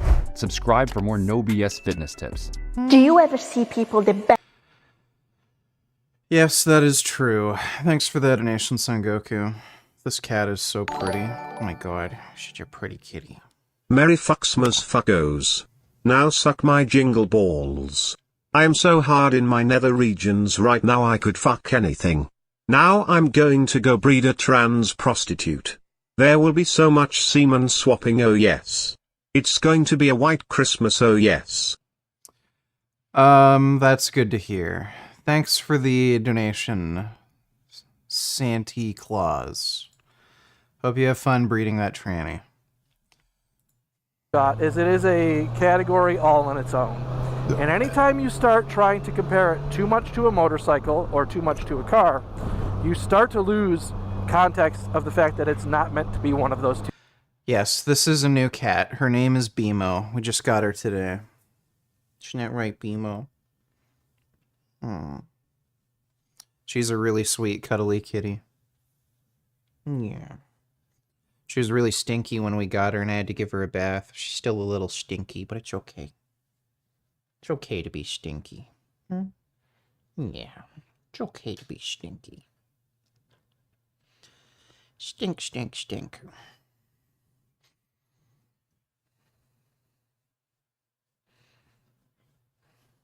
You're so nice. You're so nice.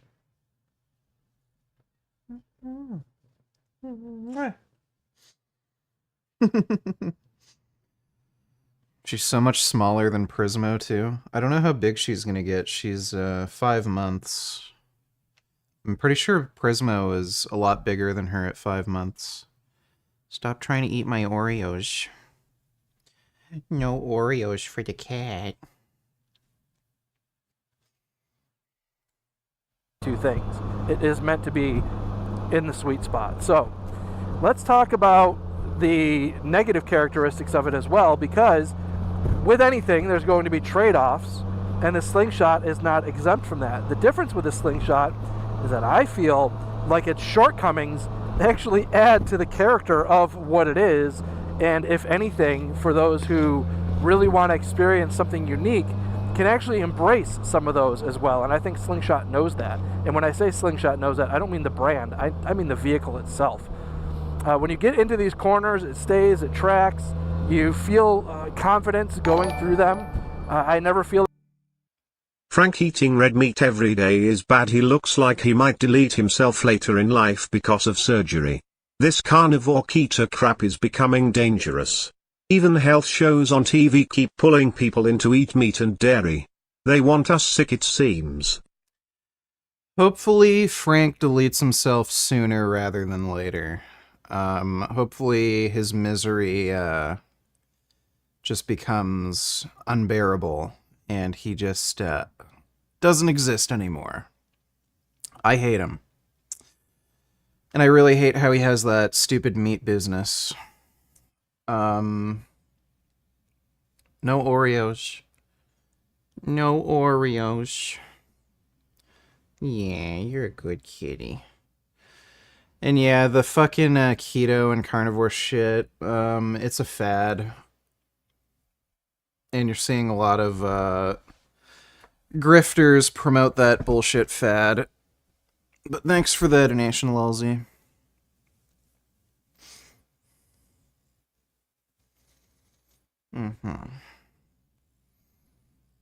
You are just so pretty. You're so pretty. Oh my god.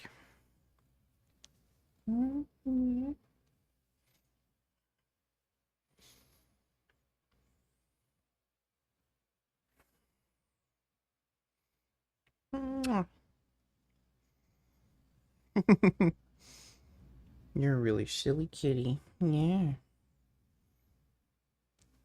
You're so silly. You're so silly. Oh, it's a good baby. Surprised she is just sitting on me for so long. Rest in peace, penguins. 1 minute in the video. Let me see.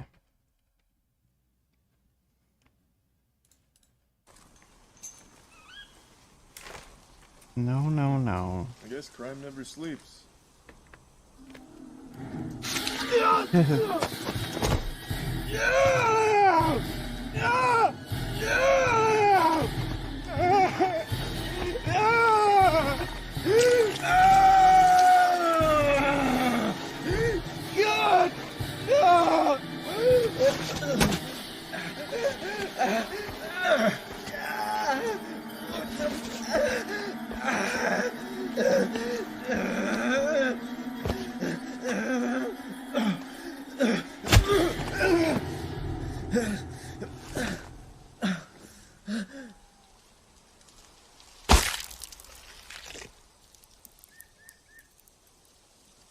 Such a noodle. Well, if only that could happen in real life. Thanks for the donation, though. Come in my mouth.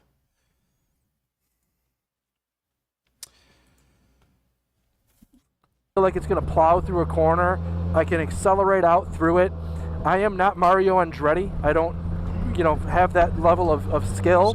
But this gives me that feeling of having that confidence of being able to, take corners and, with these Brembos, be able to stop quick for the stop sign. Let's talk about motorcycles. First and foremost, I feel like motorcycle people that get into a slingshot probably have the furthest leap of, I'm not getting off my motorcycle, as if this is meant to replace it, which it's not.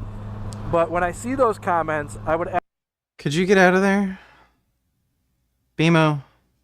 Bimo. Bimo. No, no, no. Bimo. No, no, no.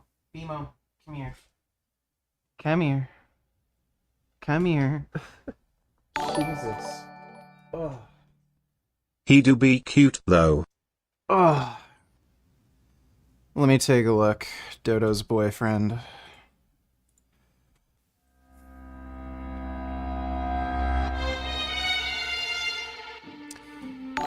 Oh yes, the cone shell Merry snail. Christmas.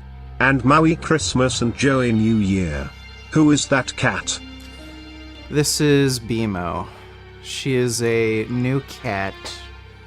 New member of our family, and as you can see, she is a little bit orange. Not fully orange, but she does have some orange. Isn't that right? Yeah. Oh. Yeah. She's a really sweet kitty. Yeah. Thanks for the donation, Viva Now. Merry Christmas to you, too. Yeah. Yeah. Such a good kitty. Yes, that is a snail. Thanks for the donation, Dodo's boyfriend.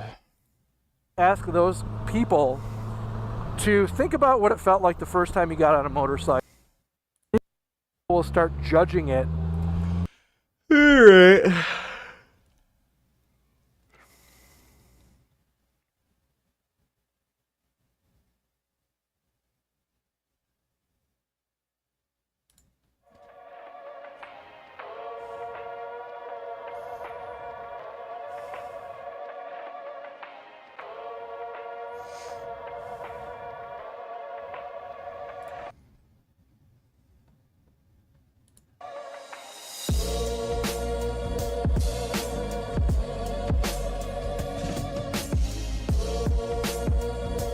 Jesus.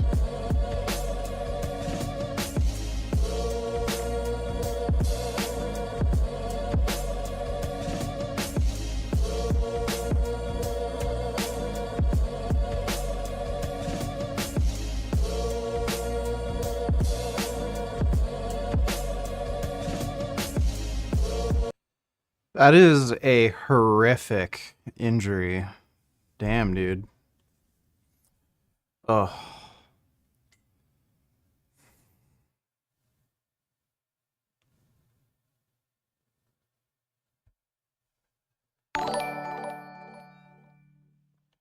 I love her already. She is a natural antidepressant. She's a perfect bee. So affectionate. 77,777,777,777,777. Yeah, she's a real sweetie. Sing this as Narlin, please. Okay, I will try to sing that as Narlin. I'm gonna give Jasmine this cat because this cat is kind of becoming a handful. But thanks for the donation, Ben. And thanks for the donation, the them now. What you doing there? Hmm? What you doing there? Hmm? What's going on?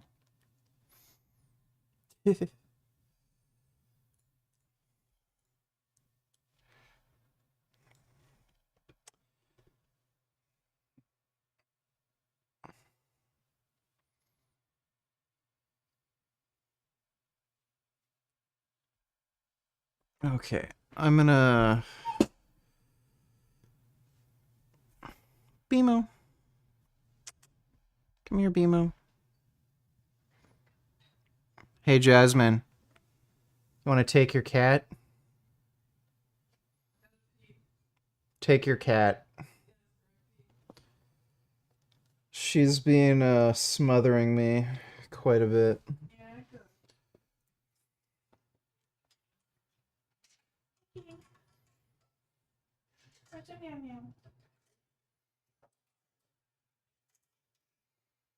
Yeah, her and Prismo were playing quite a bit. Yeah, saw them running around. And chirping. Alright, I will try to do my best to sing this as Narlin. Merry Christmas, bro. Hope you have a good day. That cat is so fucking cute, holy shit. Do I see green eyes too? Wow. Too bad I can't get a cat, some of my family is super allergic, frown. I think her eyes are just yellow. Not green. Just yellow cat eyes. But yeah, she is a cutie and really sweet. That's too bad. Thanks for the donation though, Kenny.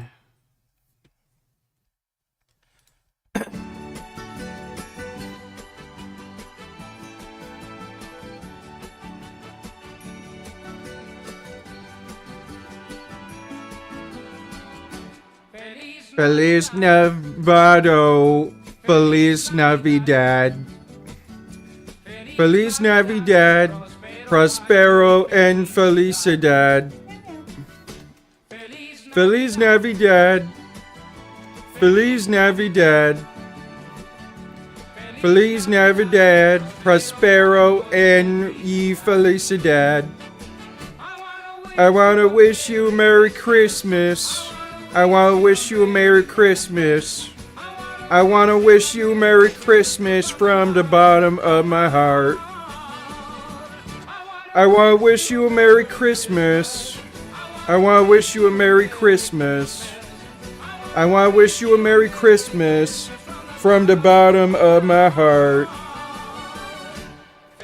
Feliz Navidad. Feliz Navidad. Feliz Navidad, Prospero, Ano y Felicidad. Feliz Navidad. Feliz Navidad. Feliz Navidad, Prospero, and ye Felicidad. I want to wish you a Merry Christmas. I want to wish you a Merry Christmas. I want to wish you a Merry Christmas from the bottom of my heart. I want to wish you a Merry Christmas.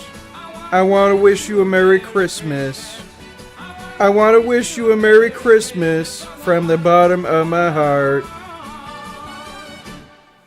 Feliz Navidad. Feliz Navidad.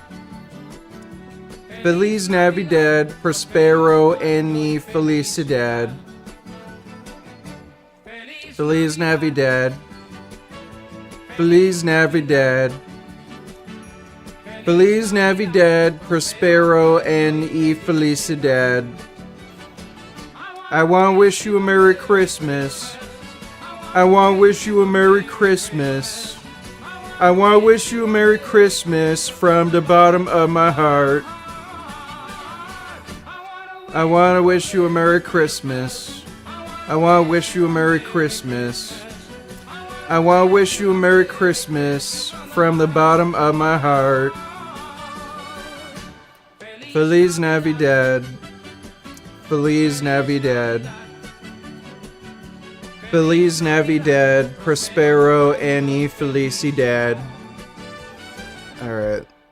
Hope you enjoyed that. Thanks for the donation, Ben.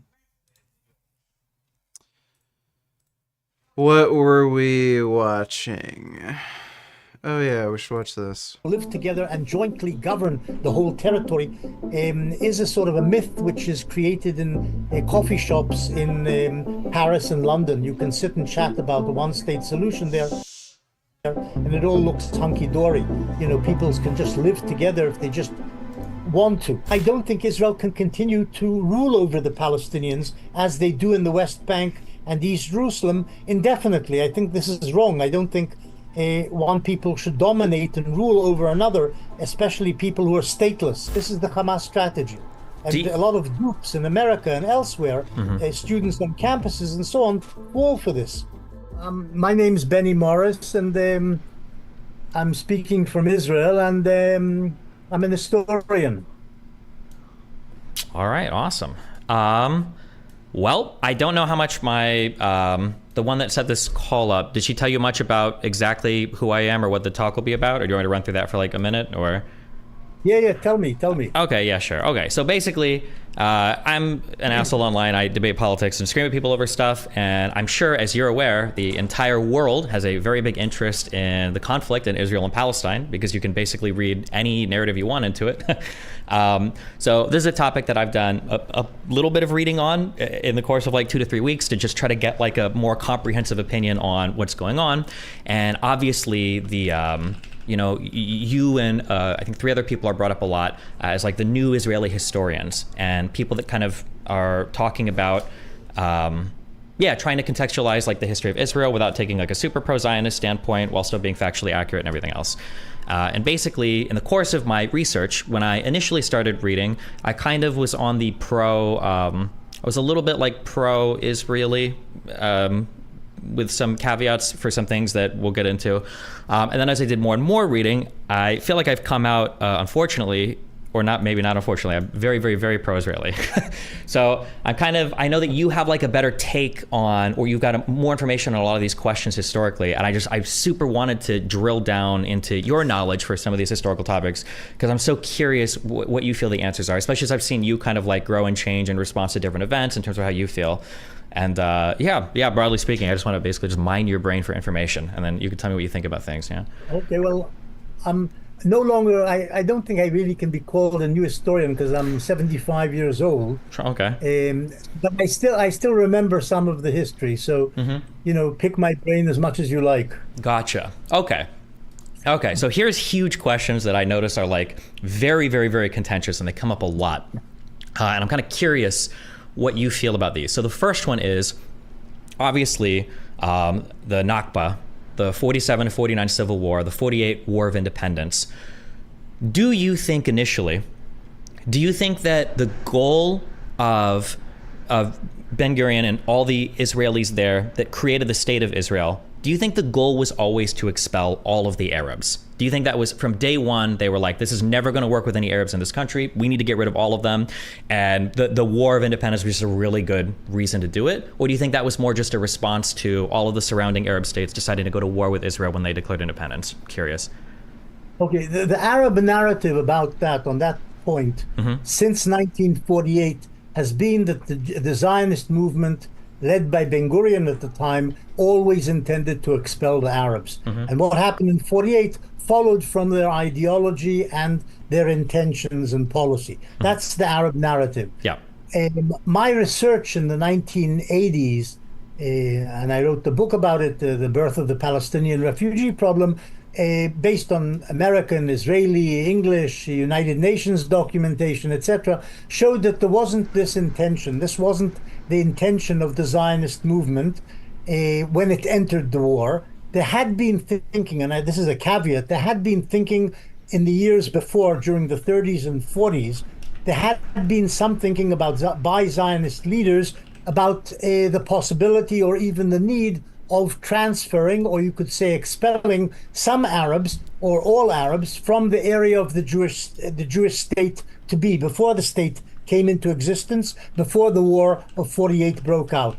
But this was always in the realm of thinking, imagination, what we would like to happen, but never translated into policy or ideology or party platforms. So it was sort of in the air, the idea that, well, the Arabs don't really want us here. They won't be loyal citizens if they live in the area which becomes the Jewish state. They won't be loyal to the Jewish state. They would try and subvert the Jewish state or destroy it. So perhaps it's better, and also we need more room, more land, more space for incoming Jewish immigrants. Jews were being persecuted. The Holocaust was about to happen. So this was the thinking, incidentally, also by the British officials who controlled Palestine. They sent a commission of investigation, the Peel Commission? Yeah. The Peel Commission in 36 and 37, it came out with its report, How to Solve the Palestine Problem. And they said the two peoples must be separated. You have to have a Jewish state and an Arab state next to it. In other words, partition. But the Arabs should be moved, transferred from the Jewish state out to the Arab state. Otherwise, they will subvert the Jewish state. There won't be any stability in this arrangement unless there is a movement of population. So the Zionist leaders who heard this said, yes, this makes sense, which it did make sense, demographic sense, security sense, and so on. But it never turned into Israeli policy, that is Zionist, pre-Israel policy. It never became policy, and the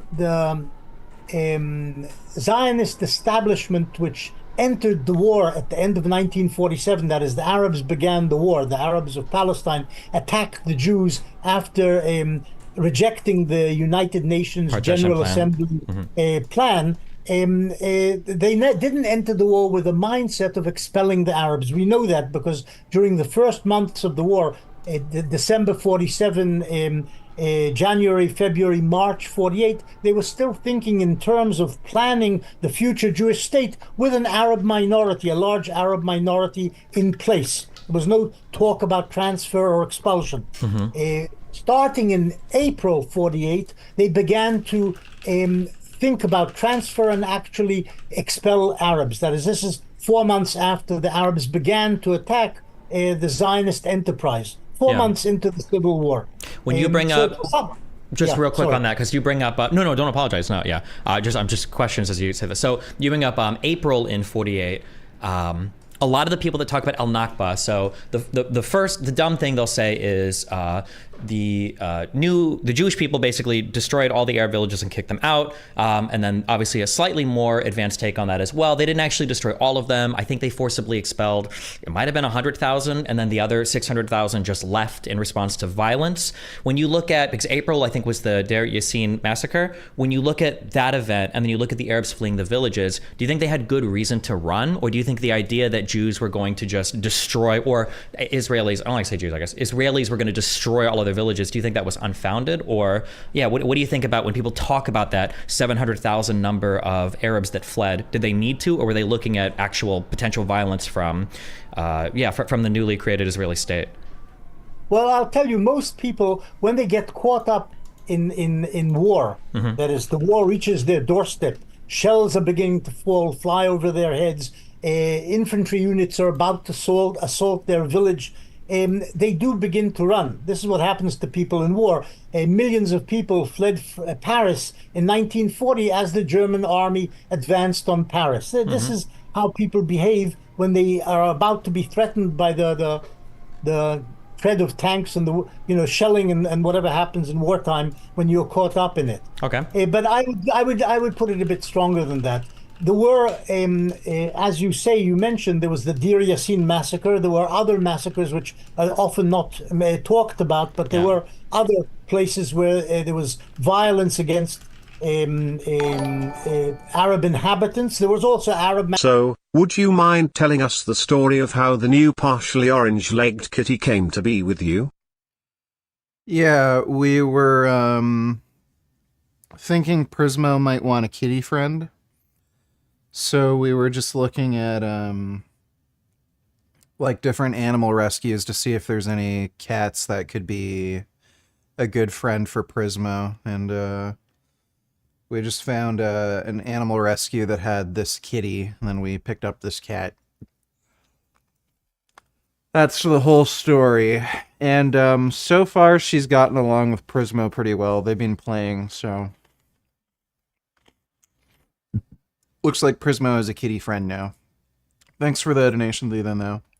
Massacres of Jews, yeah. But the Jews had nowhere to flee to, and they didn't flee, and they were more steadfast. The Arabs had somewhere to flee to. They could flee from the coastal plain to the West Bank, what's called the West Bank, or from the coastal plain to the Gaza Strip, the area which is today engulfed in war, or they could flee to Jordan or Syria. They had somewhere to go to, in the hope, of course, that they would be coming back. Nobody thought they were going forever into exile. Yeah. They thought they were leaving their homes, which were embattled, and they would come back when the Arabs won, or the United Nations would bring them back, etc. But there were Jewish atrocities, and the Arabs broadcast these after Deir Yassin, exaggerated what happened there and so on, and this certainly subverted the staying power and the confidence of the Arabs in other villages who said, well, if this is what the Jews do when they conquer your village, let's get out of here. So the atrocity factor was important here. Gotcha. And there were expulsions in the course of the war. If we're talking about the whole war, that is the civil war part between the two communities in Palestine, the Jews and the Arabs of Palestine, which was followed by the Arab States Army's invasion of Palestine, which is the conventional half of the war. There were expulsions of certain populations, certain inhabitants in certain towns and villages during the war. I wouldn't say that they accounted for more than 10, 15% of the 700,000 who ultimately became refugees. I would add to that probably a similar proportion of Arabs left their homes on advice or orders from Arab commanders or local Arab dignitaries or officials who said, well, let's get out of harm's way, or send your women and children out of harm's way because they're going to be hurt and they'll come back later. But most, like 70%, 80%, probably left simply because they were afraid of being caught up in the war. Okay, that's fair. This, I think, is sort of the conclusion I reached in my research. Yeah. I think a theme that's going to come up a lot, and I don't know how you feel about this. I'm still going to move by timeline, but there's like a macro feeling that I've had. BMO. Oh, Jesus Christ. Come here. Don't go behind my desk. You're so annoying. No, behind my desk. Okay. Trying to say hello to your sister. Pro-Palestinian, Jesus was Palestinian. No bitch, STFU. Jesus was a fairy tale character made up for Christmas stories. So much for your free Palestine narrative. Which is why no one can take you seriously. Merry Christmas, stupids. Cute kitty, by the way. Alright, well, thank you for that, Grey Knight. Appreciate the donation. Richard. That is not Jasmine's cat. 7 quintillion 777 quadrillion 777 trillion 777 billion 777 million 777,777. Well, if you ask Jasmine, she would think differently. I think BMO's Jasmine's cat. Thanks for the donation, though, even though. Had is I've heard a lot of claims about basically Zionist territorial expansionist ideology, that the Zionists have always tried to grab more territory. They did it in 67, they did it in 73, they did it in 48. That's always been the goal from the start.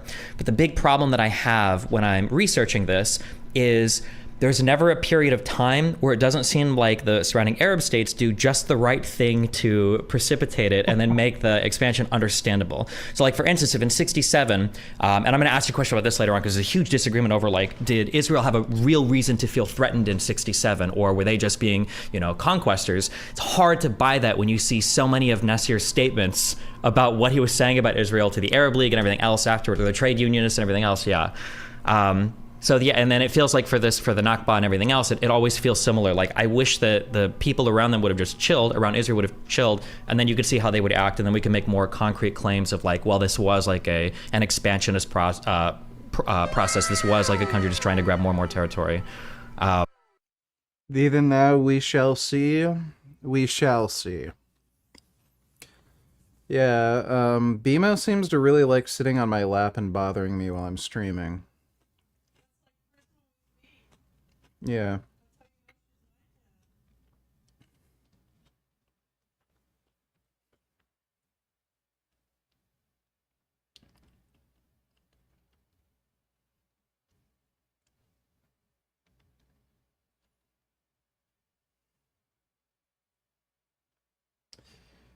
Yeah, she's a silly kitty. Immediately following the Nakba in 48, and then the War of Independence, the first Arab-Israel War. This is going to be a question I have about like Palestinian identity, like in terms of who are a group of people that feel like they're Palestinians. Some people claim that, in the 1500s and 1600s, when you had Syria, Palestina, this was a cohesive group of people and blah, blah, blah.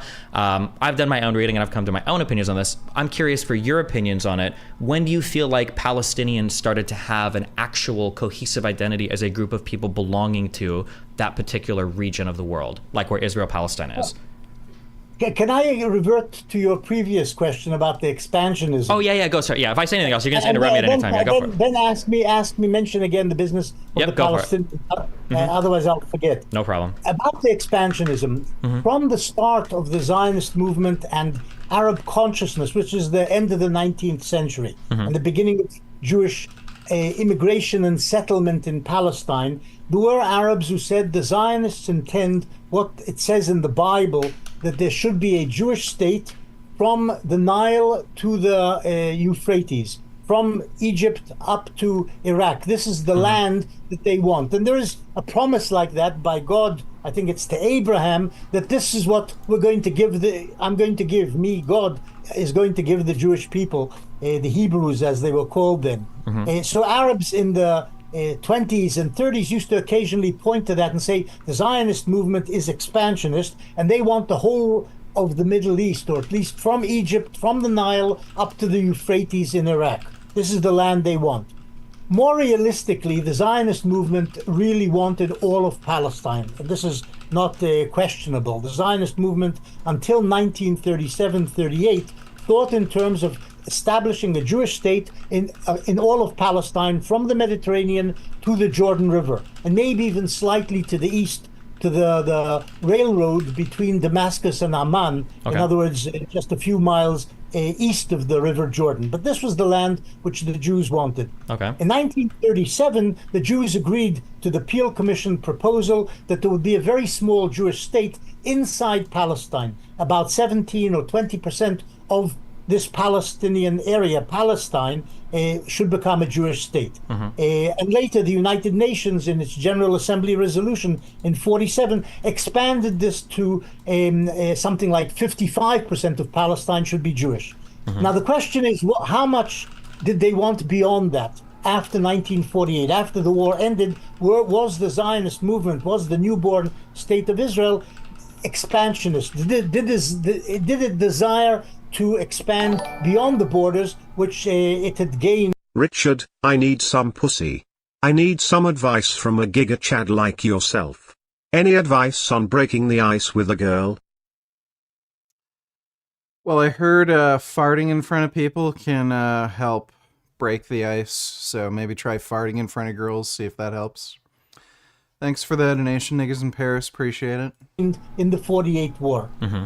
And the answer to that is sort of ambiguous. There were people in Israel, in the newborn state of Israel, who wanted more land. Ben Gurion said, let's leave it at this. This is what we managed to get from history in 1948. This will be the territory of the state of Israel. Mm-hmm. There were religious right-wingers who said, no, we must have what's today called the West Bank, East Jerusalem and the West Bank as well. But this was a minority, a small minority among the Jewish population in Palestine, in the newborn state of Israel.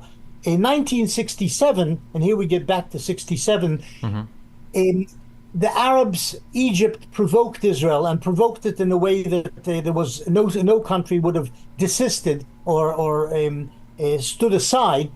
Provoked Israel into attacking it. In other words, the Egyptians moved armored divisions into the Sinai Peninsula, kicked out the United Nations force separating Israel from Egypt in the Sinai Peninsula, and closed the Straits of Tiran. Incidentally, echoing something which is happening today, where the Yemeni Houthis are busy trying to close the Bab el-Mandeb Straits, the Red Sea entry to southern Israel, to the port of Eilat. Yeah. Egypt did it further to the north in 1967. Yeah. And these are casus belli. These are reasons to go to war. The prior Suez Crisis, I think in '58, was already a war that they'd gone over, basically relating to the closure of these straits as well. So I think The Egyptians, you're right. The Egyptians closed the straits in the 50s first. Israel went to war in 56 partly for that reason, and conquered the Sinai Peninsula, and then left the Sinai Peninsula basically in the hands of the United Nations after getting promises that the Egyptians wouldn't do this again. Yeah. And they did the same thing again in 67, and Israel, of course, had to mobilize because of the armored divisions in Sinai,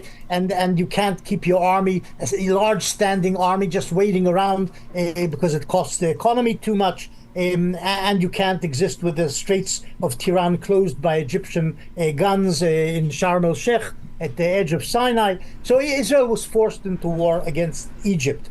That happened on the 5th of June, 67. That morning, the Egyptians told the Syrians and the Jordanians, we're busy bombing Israel, we're winning the war in Sinai, and the Jordanians were tempted to join the Egyptians and started shelling Jerusalem, West Jerusalem, Jewish West Jerusalem, and the Tel Aviv suburbs in response to this Egyptian boast about that they're winning the war. Yeah. And the Syrians did the same thing in the north, and Israel then conquered the West Bank and East Jerusalem and the Golan Heights from Syria. So there wasn't an expansionist drive driving Israeli policy in 67. I think this is wrong. But there was the product of the war, not the reason for that war, but the product of the war was expansionism in some of Israel's population. In other words, they got hold of the territory of the West Bank and said, well, this is the heartland of the Jewish people. This is where Solomon and David had their kingdoms, Bethel and Jerusalem and Hebron and Shechem and so on. And they said, well, now we want to hold on to it now that we've conquered it. In other words, the war created an expansionist drive in the Israeli population, right-wingers, Messianist religious Jews, and they basically pushed the government into retaining control of the West Bank. At the end of the war, incidentally, which people don't really know, on the 19th of June, the Israeli cabinet resolved to give back the Sinai Peninsula, which it had just conquered, to give it back to the Egyptians in return for demilitarization and peace with Egypt, and to give back the Golan Heights to Syria in exchange for peace with Syria with a demilitarization of the Golan, and that these countries said no. But in relation to the West Bank, opinions in the Israeli cabinet were divided, and this expansionist movement basically pushed the Israeli cabinet not to offer the West Bank in exchange for peace back to Jordan, but to hold on to the West Bank. And Israel, unfortunately, has been holding on to the West Bank, or some of it, ever since 1967. Gotcha. Okay. Yeah. Yeah. It seems. Sorry for this long answer. No, you're good. I've read so much about this, so it's good to hear other facts that reinforce an opinion, or if I hear something that I feel like I learned in a different way, it would be good to challenge or push back on that. So this seems to broadly align with like my feeling is that basically, had nobody messed with Israel, it seems like they would have chilled with the borders that they secured in 48, but basically given the excuse to, if people were going to go to war with them, they're like, oh, listen, if we can get more land, we'll take it. Because I believe that for even in 67, I think for Jordan, before they began shelling West Jerusalem, I think there was a statement made to, was it Abdullah was the leader at the time, or... Hussein was, saying, please don't attack us in West Jerusalem, don't do it. And then I think, like you said, I think Hussein had gotten messages back from Egypt that the planes returning were actually Egypt's planes going to bomb Israel and not their whole airports getting destroyed. And then he decided to attack anyway, with I think the quote being like, the die has already been cast, so we're going to come in and shoot. And then they lose the West Bank in that process, which is... No, just to amplify that point, Israel sent 2 messages to Hussein that morning at 8 o'clock, just as Israeli planes were going towards Egypt to bomb the Egyptian airfields. Israel sent Hussein a message at 8 o'clock and again at 10 o'clock. At 8 o'clock or whatever it was, they said to the Jordanians, stay out of the war, we will not touch you. And the same message after the Jordanians started shooting at about 10 o'clock, again they were told, stop shooting and we will not touch you. But the Jordanians just continued shooting, and Israel said, well, we can't not respond, and went into the West Bank and East Jerusalem. That's what happened.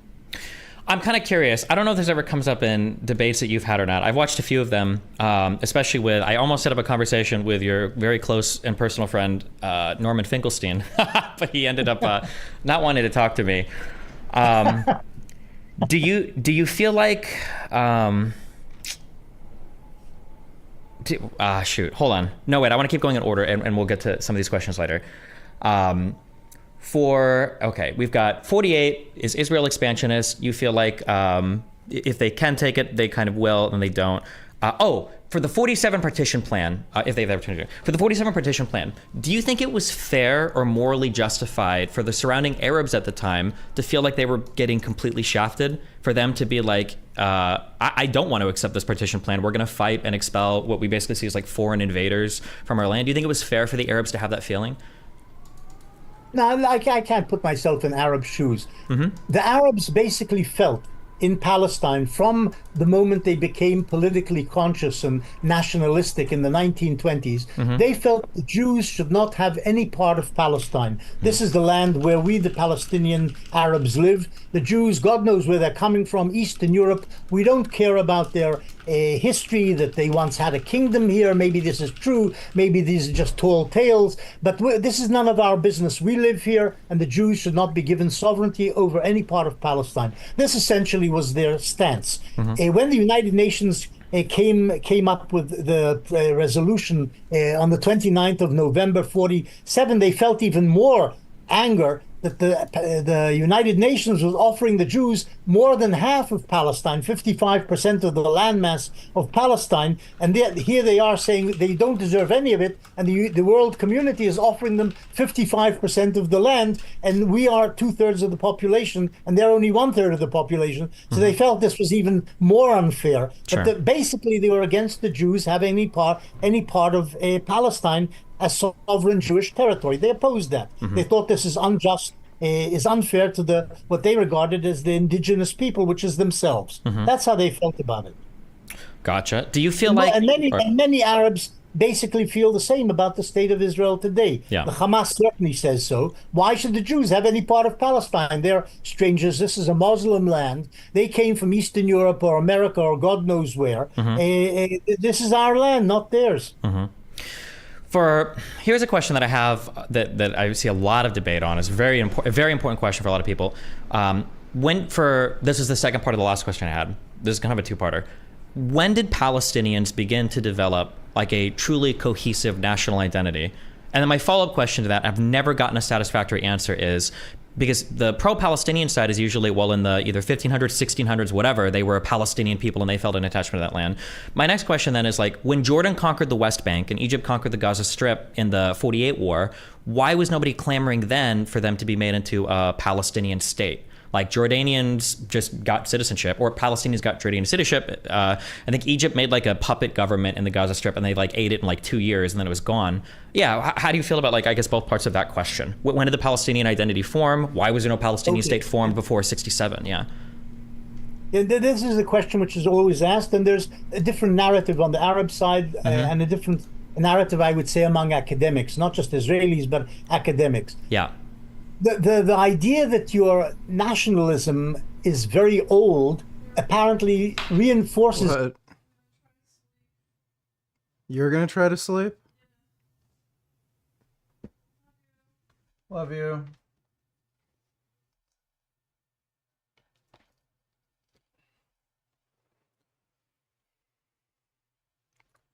your claim to its legitimacy. Exactly, and to your hold on the land. So if you can say Palestinians felt that they were a people and owned this land in the 16th century, it gives them more.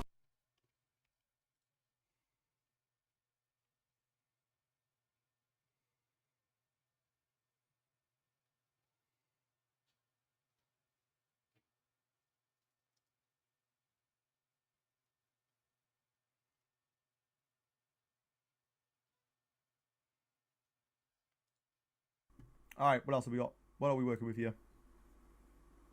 Oh wait. Overrated track. Still build up. I've just had one. So Yo, Adiolo, thank you for the 2 months. I know this nigga not talking to me. Nigga, clearly a ball rog. Why would you come in my stream with a name like Tay? Man, take your black at. The fuck? Let's just go ahead and stop right here. Nigga, you already doomed. Your name is Tay, for goodness sakes. You already doomed, bro. You gotta overcome so many fucking obstacles. Ain't nobody in life gonna take you seriously with a name like that. You really gotta jump some hurdles. So you fill out job applications talking about Tay Smith. They could be like, Tay Smith? Oh no. Throw that application in the trash. Bro, everything about you, your life is doomed already as soon as your mom named you Tay coming out the pussy. DFT Darkfoot, thank you for the 16 months. I appreciate that. Big 16, much appreciated. Your shit doomed already. Change your name instantly.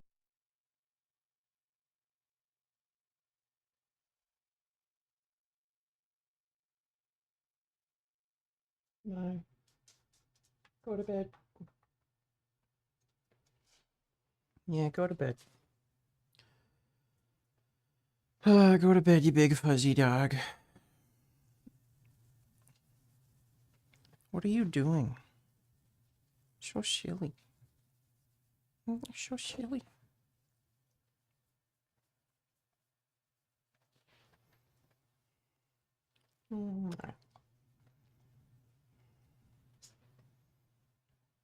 Okay. All them Balrog names, change your name instantly. As soon as it, bro, if put it like this, if I got a business and I check my applications and I see any Balrog names, I'm throwing them shits in the garbage. Fuck your credentials. I'll choose everybody else except for you. I see any Balrog name, you're not getting hired. I'll be like, Tay Smith. Next. It's not racist. Travante's, Damien. Jesus.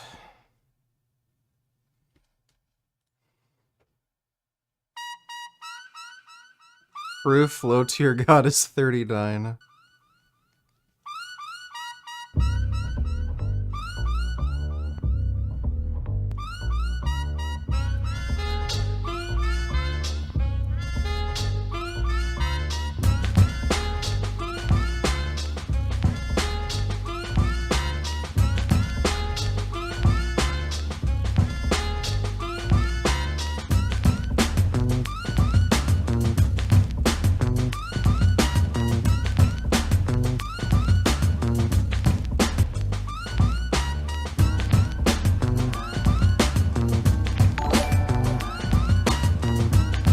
React to dis.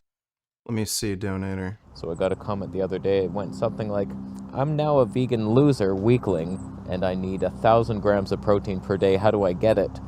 You're my guru. I trust you. I'll let you know.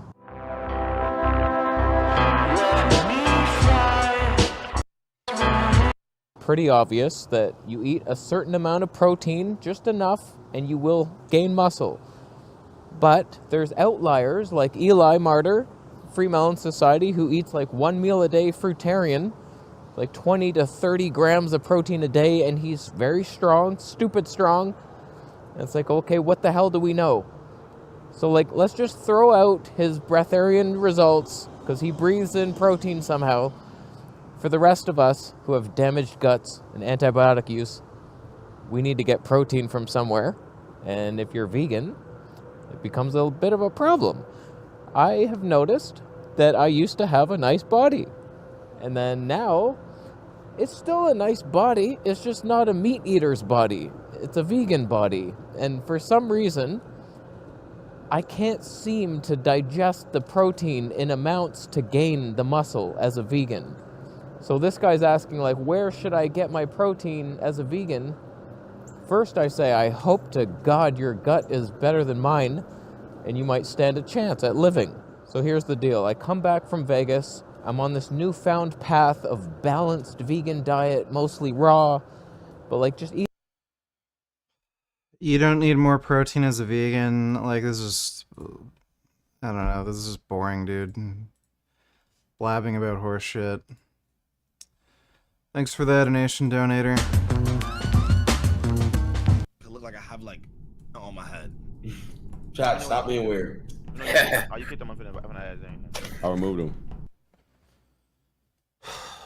Oh, you know what?